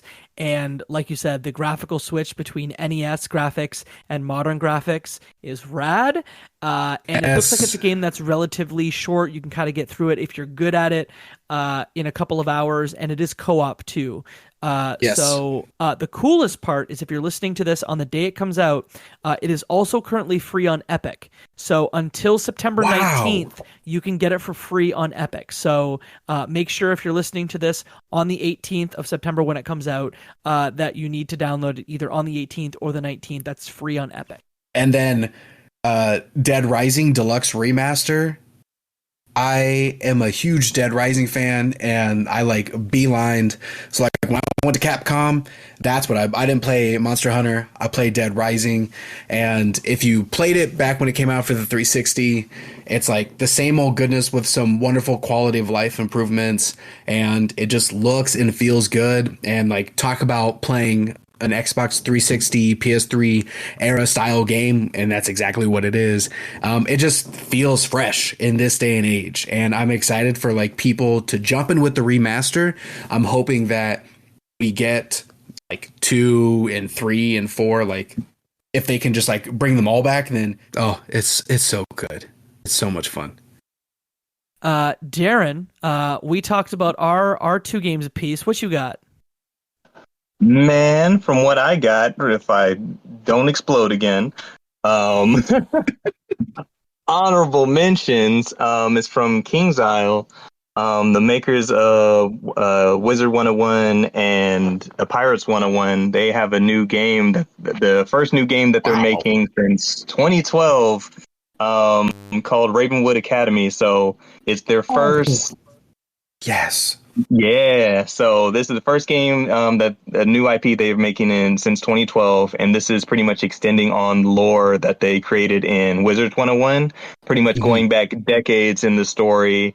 It's going to be a full-blown like start of beginning, middle, end title, so as compared to their MMOs that they've been working on.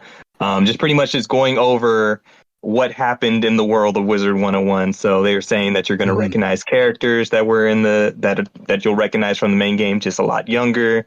You'll see characters that you might have heard about from the story, but never had a chance to meet. Still very early in development, but this was their first time kind of getting it out there. They made a little vertical slice of the game to kind of show off what it is. Still a lot of ideas, still in very early concept stages, but they just were very excited to kind of get it out there. So that's for sure one I wanted to mention. And then besides that, one other game that I know that Cameron had let us know about on his last little bit of escapades, but Feltopia. Oh yeah, this game looks so good. Yeah, Feltopia, a game made from all felt. What? Yeah. Yeah, I don't have too much information for them. Like I said, this was a find from Cameron, and there's actually we have an interview from them on our channel as well too. So check that out. But very cute, very unique. All the animation in this game is stop motion with felt figures that they had made themselves. Yeah, just a very unique concept of a game, kind of like a puzzle platformer, so but they're beautiful. I believe that at their display they had a lot of the art that they had used, a lot of the little felt figures that they had. But yeah, Feltopia. Like I said, I don't have too many details, but I wanted to mention it because very pretty game. It sounded like they were looking for a publisher too, so I hope that they end up finding one with their booth at PAX, because I heard a lot of folks talking about Feltopia. So we're going to link all of these games in the show notes. You're going to have 18 games that you can add to your wish list here. Before we close, 2 quick things I want to plug. We've got one more piece of PAX content coming out in the feed on Friday. We're doing a little What the Car special. We have an interview with the PR person for What the Car, and I've been playing it. It is out. I have beaten What the Car, or at least beaten it in the way you can beat it today. But we're going to be covering that in a little 20-minute episode. We've got an episode about telling lies that's going to be coming out on October 2nd. And then before the end of the year, we're going to make sure to drop video game trivia in the audio feed for the Left Behind Game Club. And also, we're going to say it for the first time here, we're also going to be playing Brutal Legend. So stay tuned. That's your slate of games likely for the rest of the year in this podcast feed. Before we close, Asa, you were on a video game trivia panel with me. Gaming's Tribal Chief, acknowledge you, I will. That was a lot of fun. How'd you feel about it? I hear that you're bad at trivia. You know what? I'm actually very, very good at trivia. No, it was a lot of fun. It was a surreal moment when Adam and I got stopped on the street because they're like, hey, you guys were at the trivia. You were great. Hey, I acknowledge you. And I was like, damn right you do. No way. So, Hollywood, that was. Hollywood. I cannot wait. I'm hoping, and I'll say this until I croak. Jacob, you're easily one of the best hosts I've ever seen ever. And I've seen a lot and I've worked with a lot, and you've got this innate ability to just like capture an audience and the people that you got on the panel with you. So I'm hoping that in my heel status, because the GTC is not done yet, I'm taking over gaming, but especially taking over video game trivia, that I can do it again, because that was honestly one of the absolute highlights of PAX. I appreciate you saying that so much. It's a lot of fun to do, and I'm glad after not being able to make it to West that we got you on the West 24 panel, which is sick. Yes. And our winners, spoilers, were the audience, but you guys had some fun things going. Plus, at some points, you started impersonating the audience, which that was fun to watch on the replay and not realize while you were doing it that you were doing it. Yeah. What was so funny is the first time that I did it, I remember looking at Corey's face, and he was like, I didn't do that. But he just had no choice but to keep going with his answer. And I was like, man, I am the most diabolical genius in this room right now. And it felt so good. Playing the crowd to your advantage, bro. But that's also shout out to Jeff from Fun and Games, because Jeff does voice acting, and I do voice acting as well. So that's one thing of being able to match, pitch and all of that with a person. I was trying to like put some of that to test, and I was happy to see that I was able to succeed in fooling everybody. So if you watch the VOD, we got things cooking. If you watch the VOD for it, there's multiple occasions where I do instant replays where I catch you when you do it. So a fun treat for the video watcher. Yeah. We'll link that too. That's on YouTube right now. But if you forget about it, we're gonna drop it in this feed, likely in the month of October, just to remind you about it. And hopefully you'll be at East. We'll see what happens. I'll be at East. That's our show for this time around. We've covered a lot of games. We talked about fun times. Asa, if folks want to find you on the internet, where can they do that? You can follow me on Twitter at Greenriver07. I believe that's my same at on TikTok. But those two platforms, that's the best place. Or you can go to youtube.com/Borderline Entertainment, where I'll be putting up my PAX coverage and then other things whenever I feel like I can do them. But then also, I'm developing my own game. So, like I said, go to TikTok. That's a great place. You're going to see those updates because there's a lot of things cooking with that. And that's all I can think of right now at the moment. And GTC merch is coming soon. So there we go. Hell yeah. Let's go. Darren, where can you be found on the internet? You can find me anywhere at XXShadowOkamiXX. That is my own personal stuff. I am that everywhere as far as the group stuff. As I said earlier, you can find us anywhere at Rusty Rupees or Rusty Rupees with 2 Ys on Twitter, because Twitter's on. Say we stream daily over at twitch.tv/Rusty Rupees. Community days, Tekken Tuesday, different flavor of the weeks with me and the boys. Stream a podcast on Sundays. Come through, we're a good time. We talk this, have fun, and we're just enjoying the thing that we love, which is video games with our friends. And it brings us to amazing folks like Asa and Jacob here, and glad to be a part of it. Hell yeah. Thank you both so much for being on our show for PAX West. Again, if you want to find all things Left Behind Game Club, you can do so at Left Behind Club on Twitter, at Left Behind Game Club on Instagram, and you can join our Discord at leftbehindgame.club/Discord. I'm at Jacob McCourt on everything, JACOBMCCOURT. You can find me talking about video games from PAX on TikTok, on Instagram, on YouTube. I'm incessant. You can't get rid of me. And we're going to link a whole bunch of stuff from PAX in the show notes, including an episode of Crossplay Conversations that we recorded live at PAX West. So I'll make sure to link that as well. We spoke to Joe Grote. We spoke to Jeff Moonen, as well as Sarah Moonen from Fun and Games. We had Roger Reichart and Trina from Gamerheads. And then we also got Cyclone from Point in Progress. So stay tuned for that. Well, that's the show. So with that, my friends, I say that's one less episode left behind.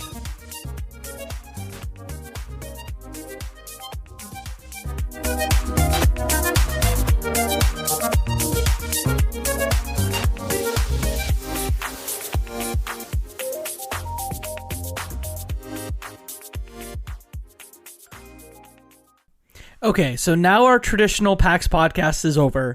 I have this piece of audio that I'm going to play for you now. It's about half an hour that was recorded at the Sheridan on, I think, the third night of PAX. It's got a lovely, lovely group of folks just talking into a microphone that I put into their faces. So shout out and thank you to Trina Smith, Roger Reichart, Joe Grote, Joseph Hooper, Luke Lewis, and Claire Helmberger.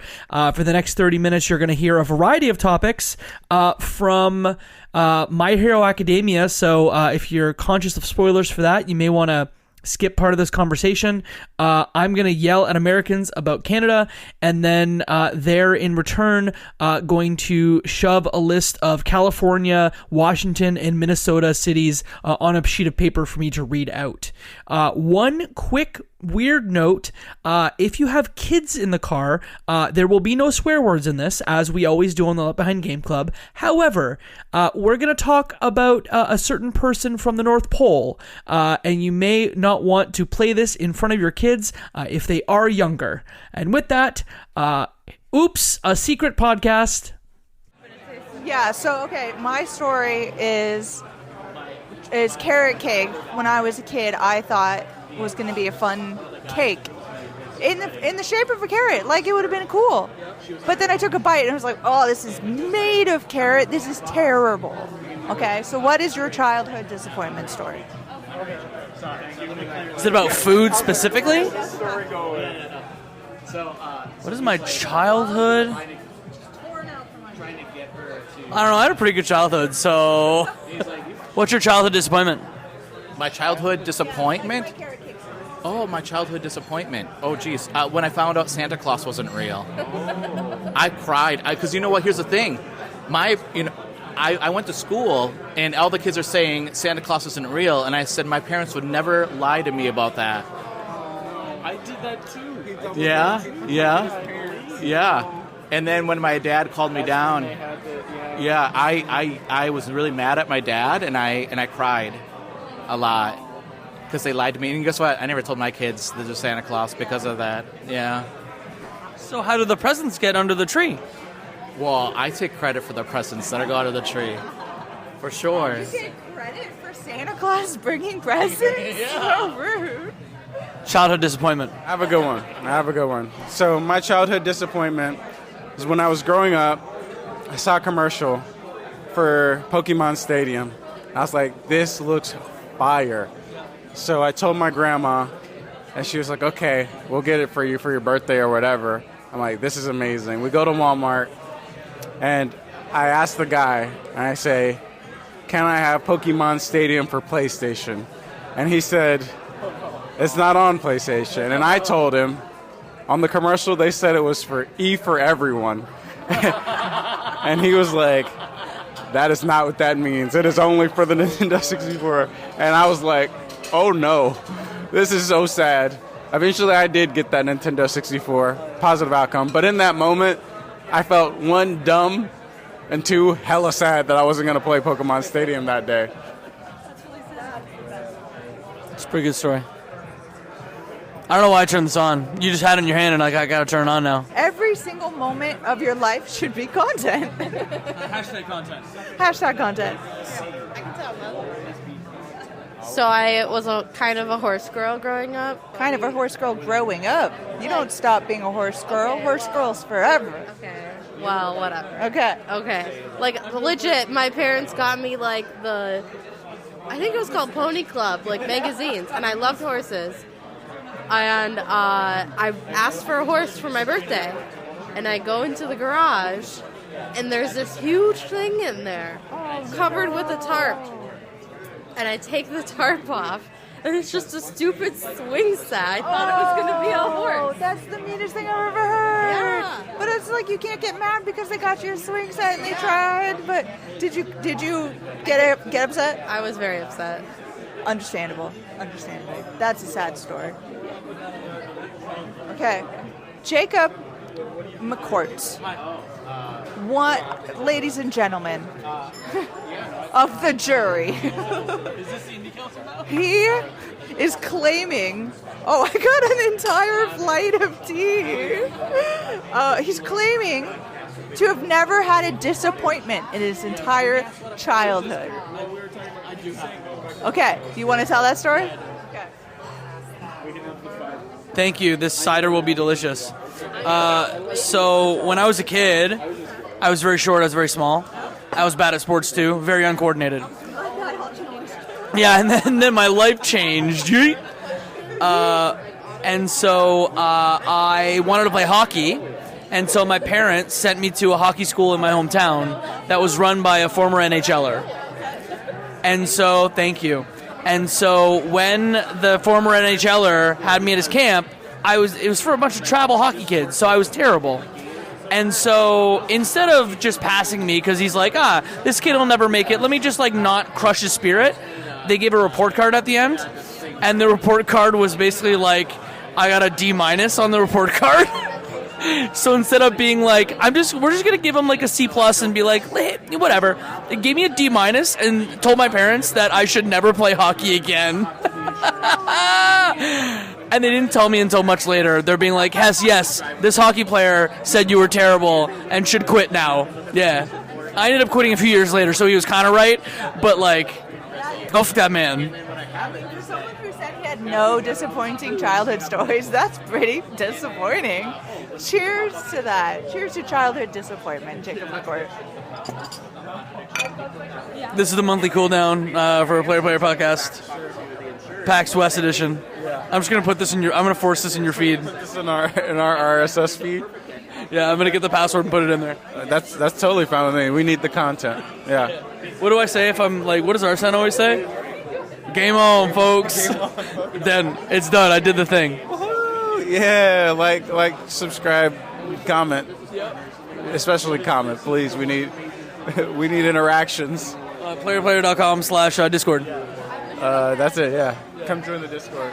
It's a wild place in there. Yeah, you're talking about My Hero Academia and how it's ish. I played the 5th. You may not. It's bad. It's just not a lot is happening. It's all right. It's no Naruto. I'll tell you that. I've cried at least twice this season. I cried from laughter when I saw ass cheeks in the middle of what I thought was a serious moment. Lemieux was like, "Here's my butt cheeks." I need a way to distract him. That was a real booty. I could not believe it. Have you read the manga? No. Just Arsene. Yes. I DM him every once in a while on Discord being like, yo, this is crazy. And he just basically like nods. He's like, yeah, okay. Yeah, I message him basically every Sunday I watch the episode. And it's just paragraphs of, I can't believe this. Or, that was good. That was good. Mostly, I can't believe this. But, here's what it is, man. I still like it. I don't love it, but I like it. And I thought I was going to love it. You thought you were going to love it? Thought I was going to love it from early on. Like, in the first 2 to 3 seasons. Is this actually a podcast? I keep asking you if you're recording this. This is being recorded, yes. Okay. Like, should I be talking about My Hero for extended periods of time? Basically... Oh, I was like, is there somebody over there you know? Is Darko over there? Shout out Darko. Shout out Darko one time. It all started going downhill when they introduced Overhaul. And I was like, this dude is cool as fuck. And then Overhaul went away. Wait a second. Something's happening. Jill's getting her cheesecake. Oh, my God. Jill did what I was too coward to do. And that is to order a slice of cheesecake. But I'm also very full right now, so I literally couldn't eat a slice. Anyways, Overall, was such a cool character, cool design, cool powers, menacing, mobster, and they hold him, they sunned him in just one single season. A little baby basically rewound him to death. Exactly. He got rewound to death. Why are we doing this? Yeah, it's a dumb show. Why? And I was like, please. And then it's like, yeah, overall, unfortunately, got rewound to death. But what if we went back to the first villain again and rehashed all of that? You remember Nomus? You like Nomus? I'm like, they were fine, I guess. Why are we still fighting them in season 18 or whatever the hell season we're on? Only Nomus. Anyways, I'm happy to be here. I really love this nondescript podcast that I'm speaking on, and I just want to let everybody know somebody loves you. Check in on your loved ones. Merry Christmas. I don't know when this is released. I'm just going to keep putting this in people's faces until everybody gets bored of it. How much storage do you have? How long can this go for? I mean, we're with a bunch of podcasters, so we're bound to podcast. Is your phone not going to max out?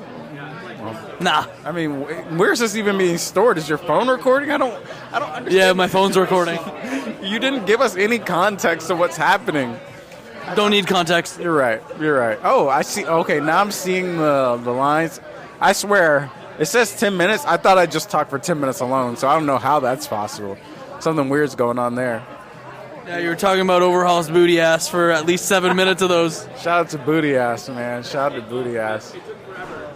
Anyways, I love you all. Bye. Bye. So Roger is about to regale us with a riveting tale entitled The Dragon Story. Roger, I'm going to turn it over to you. I can't talk about the dragon story. It's forbidden. I can't talk about it. Understood.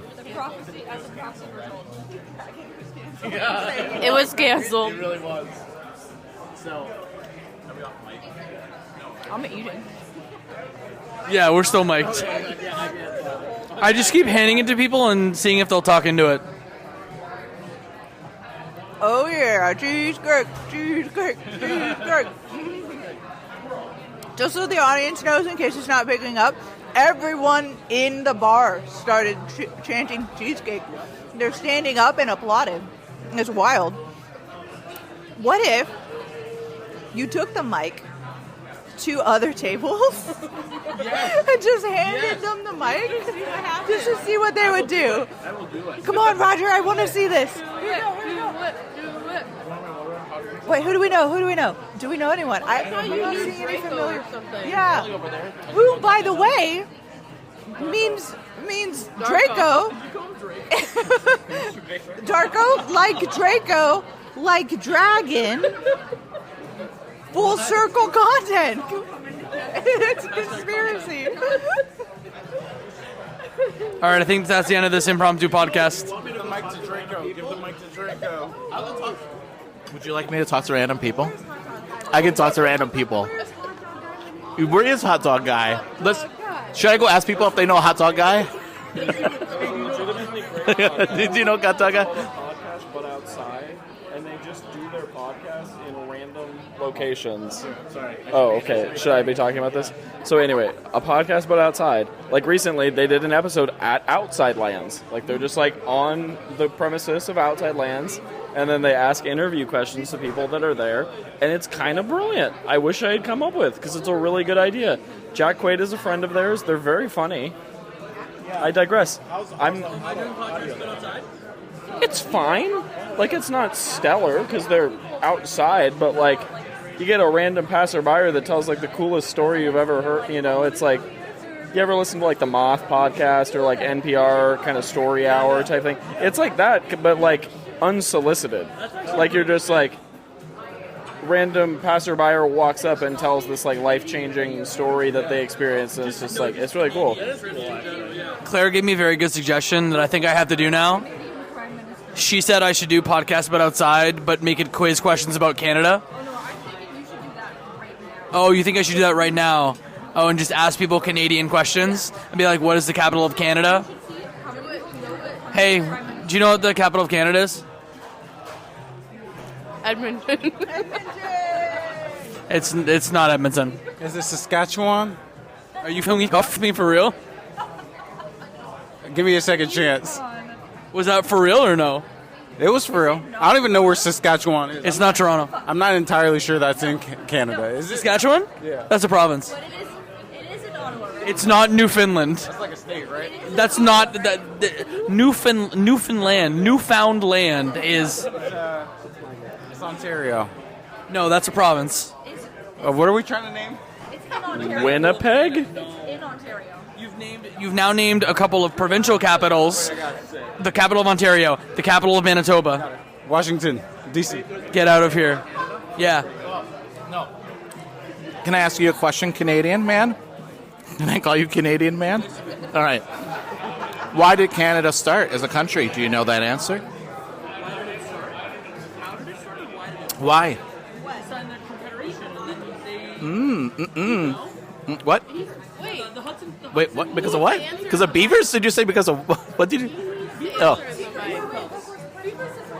No. He needs to answer the mic. Okay, I will tell you the right answer, but you got to give me the answer.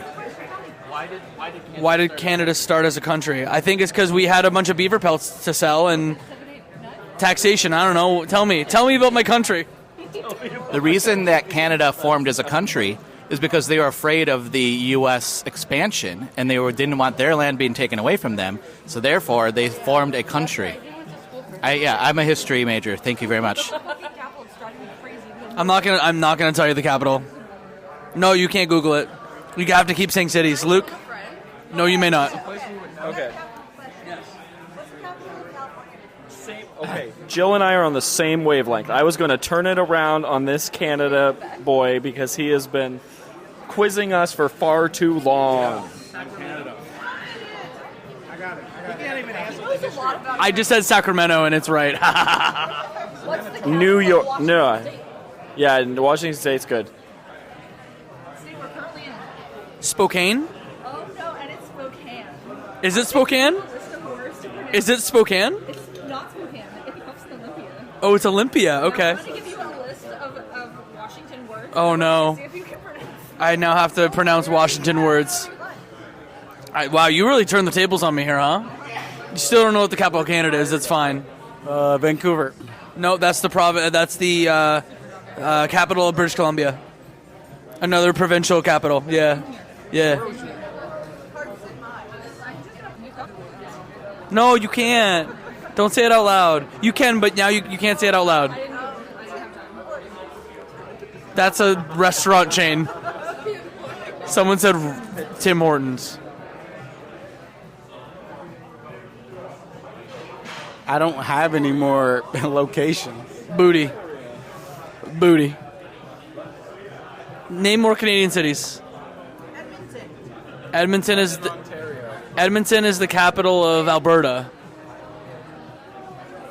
Is it? Yeah, it's not trivia night anymore. Wasn't it a question in your trivia night? Yeah, I said what city is BioWare based in, and it's Edmonton. Edmonton, Alberta. That's where the doctors started the business. But I'm asking you the capital of Canada. The Soma question was, what Canadian city does the indie game Soma open in? And that's Toronto. Yeah. Oh. What was that? Ottawa. Ding ding ding ding ding ding ding ding ding ding ding ding. No, you said Ontario. He said Ontario. Ottawa. I said anything else. I said Ottawa. Canadians are cheats and liars. We said it 3 hours ago. And then you said that's a province. What's going on? Play the tape back. We said it. The Americans said it first. I'm just going to add this as an Easter egg to the end of my PAX coverage. Yeah, this is After Dark. Welcome to PAX After Dark. I'm your host, hot dog guy. What's the capital of Wisconsin? Red Wing? No, that's in Minnesota. F. Red Wing is in Minnesota. Does it start with D? No. Wait, are you saying capital of Minnesota? No, Wisconsin. You know the answer. It's been said tonight. It has been. Green Bay. This city was already This city was already said earlier in the conversation. Oh, no, that was probably yesterday. So, yeah, never mind. I take it back. But you still don't know the answer, huh? Anybody? I mean, outside of Claire? Can I answer? I know, but... You know, yeah, okay. Can I answer? No, I mean, outside of Trina, too. Oh, my God. Oh, my God. Guess where the Twin Cities are? Yeah, not... Oh, my God. Minneapolis. What do I have? I should. I don't. I'm trying to... The capital of Wisconsin, please help me. The Badgers? A president had this name. There's a game actually named this as well. It just came out recently. Lincoln, Nebraska. Oh my god. No, is that the capital of Nebraska, though? No. Damn. Early president. Washington, Lincoln, the Badgers. The Badgers. I have no idea. Please help. Does anyone know the capital of Wisconsin? Please help me. Your hint is what? Yeah. Our biggest college is in this city. The capital of Wisconsin.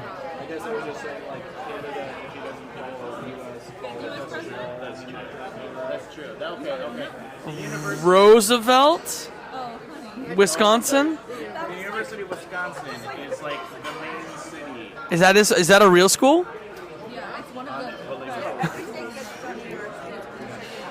Do you give up? Should I give you the answer? It's Madison! Ding, ding, ding, ding, ding, ding, ding. Yeah. There's also a game called Madison that came out recently. It's a horror game. Nothing to do with the president or the city. Justin Trudeau? Which one? Justin. Okay.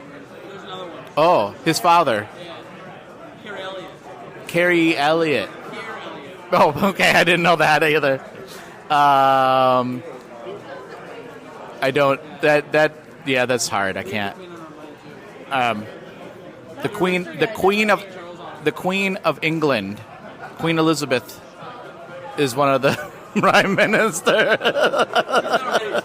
It's such great podcast content when you can only hear the one person speaking half the conversation. It's so bad. I know. I should have. Can I request now? I would like a podcast recorded at my funeral and or wake. I allow it. Everyone is my witness. You can say whatever you want. But the funny thing is only one person can hold the mic. And everybody else has to talk. I don't want like a burial, like cremate me, throw me in a body of water, have a nice podcast on the beach. Like that's what I want. Remember Rob Ford? Have a hot dog, enjoy yourself. There was a crazy Canadian political figure on John Oliver a couple weeks ago. Was that him? Yeah, that was Doug Ford who told people don't poop on the beach. Folks, don't be pooping on the beach. Simple as that, man. It was incredible. A real clip. Canadian question for you guys. So, do you remember Rob Ford? And so recently, his brother now he's the governor of our province. And he had a news conference where he had to tell people to stop pooping on the beach. Literally, he just goes, stop pooping on the beach. It made national news. Yeah. John Oliver covered it. Stephen Colbert covered it. It was great. No, I just wanted to tell you a story. It was story time. It's story time with me, Jacob McCourt. Yeah. Oh, do I get a theme? Yeah. This is the worst podcast I've ever heard. Or the best. Claire, are you writing words for me? Because I think I'm going to close on that. Claire has to write words. Okay. Oh, God.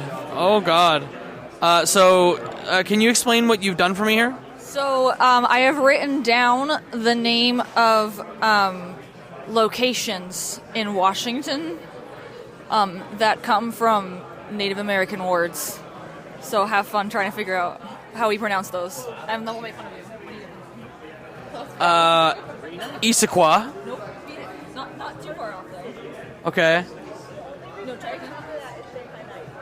Sequim. Snoqualmie, Snoqualmie, Snohomish, Snohomish, Yakima,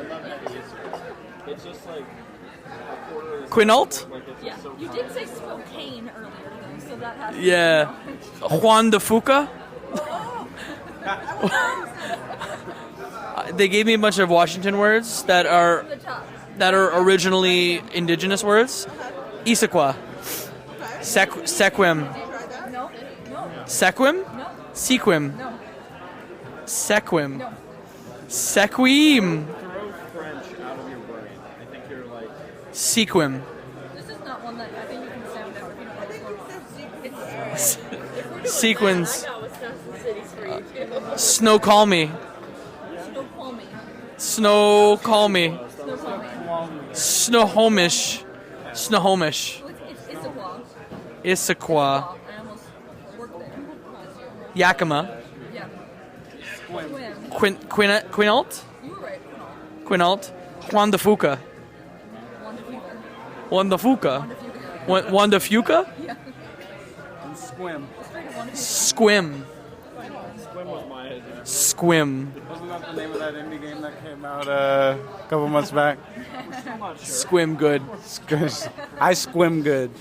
How do you say that indie game about the shadow that's a frog that jumps in things? Scheme. I made a YouTube video about it, and someone in my comments corrected me and said, the way you said this is wrong, it's disgusting. You're supposed to say it like the Danish do, or like the folks in the Netherlands do, where it's supposed to be like... I'll read the comment, actually. I'm going to read the comment. Here it is. Are you doing a words pronunciation test too? Yeah, I want to throw. Okay. That's fun. Wisconsin cities? That's a weird idea. Yeah. I'm gonna read the comment. You gotta do. Okay, so this is a comment. This is a comment from GigaChad on YouTube, and said it's not pronounced skim, it's pronounced skim. Pronounce the k from your throat, kind of like the choking sound or like the R in French. I don't know all these either. The choking. And I said, curse my North American mouse sounds. You would have to tell me what some of these are. The word keeps going. I'm halfway through. I'm like, okay, yeah. And then I get to say, Do I have to read Wisconsin words now? You gotta do that one. Do that one first. Which one? Oh, wait, top one? Yeah. The top one. Oh, I know this one. Economawalk. You do, yeah. Yeah. I think that one's easier if you just like. You let it go. All I can think of is Kakuna for the second one. Kaukauna? Kokana. But it's spelled cow-cow-na. Waukesha. I'll include this list. Waukesha. Or people that are called Waukesha. It's Waukesha. Ashinawabe? Nope. Ashwaubenon. Ashwaubenon? Ashwaubenon. Chetek. What? Which one? Chetek? No, Shatek. Shatek. Ixonia? Wait, what? Ixonia? What? I don't even know what you're trying Ixonia? Iola. Iola? Isn't that Iola? No, there's no L in that. What are you looking at? Ixonia. Oh, that one. Yeah. Oh, sorry, I misread it. It is Ixonia. Oh, okay. Okay. This is great content. I know, right? Weawega? Weawega. Weawega. Weawega? Wyowegan? Wyowega. Gillette. Penn Gillette. Gillette. Oh, I know this one. Manitowoc. Yeah. Baraboo. Baraboo. Boscobel. Okay, now I'm not. Economawalk, that's all of them. Parodyville. Parodyville. No, that's Partyville. Partyville. God. Wapaka. What? Wapaka. Wapaka. Hell yeah, I got like 2 of those. Oh, yeah, the last one's easy. That's French. Eau Claire. Yeah. Hell yeah. Thanks, French. Oh no, and what am I reading now? These are Yosemite? Okay, you got it. Yeah. Not Yosemite? Stanislaus? Yeah, you got it. Wow. Manteca. Manteca? Monteca.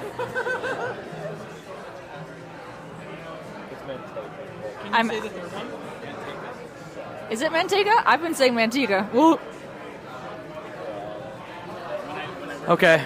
I'm being given California words. She's adding more. Okay, so it's Manteca. Manteca. Jamaica. Ooh, I wanna take you to Aruba, Bahama. Come on, pretty mama. Key Largo, Montego. Baby, why don't we go to the Kokomo? We'll get there fast and then we'll take it slow. That's where we wanna go. Way down in Kokomo. Thank you. I'm here all night. Wait, what were you typing? Okay. Carmel. Monterey. Vallejo. Vallejo, and then there's Alone. Vallejo. That's like Baja California and Vallejo, California. Yeah. Yeah, it's half English, half Spanish. That they call San Pablo, and it makes me want to pull my hair out. San Pablo. Like, who says Pablo? Manteca, by the way, is Spanish for lard, and that's the name. Yep. So that's the name of the whole city, and it's proper. I thought you were gonna say it's bad. No, Manteca used to have a water slide park. It was great, and there's a whole. Everybody who knows Manteca water slides or knew of it knows the Manteca water slides song, and I don't know if I can sing the Manteca water slide song for content. I don't know if I'm drunk enough. You know what I'm saying? Yeah, I need more tea. I need to drink way more tea than I've currently had. No, see. But it's famous, and anybody out there who knows you're the real ones. Okay. After this, I think I'm going to call it a podcast. Oh, there's more California words. Okay, here we go. Pinole? Tiburon? Coalinga? Sequoia. Yeah. Now that I'm properly American, Joe's phone. Okay, everybody sign off and say goodbye to the podcast. Goodbye, podcast. We love you. Goodbye. Goodbye, podcast world. We love you. Always be content. Goodbye, podcast. It's time to go. I sincerely hope nobody ever listens to this. Goodbye. Yeah, I literally don't know what I'm going to do with this, but we've been recording for 33 minutes, and now I have to put this somewhere. Only 33. Bye, podcast. Bye.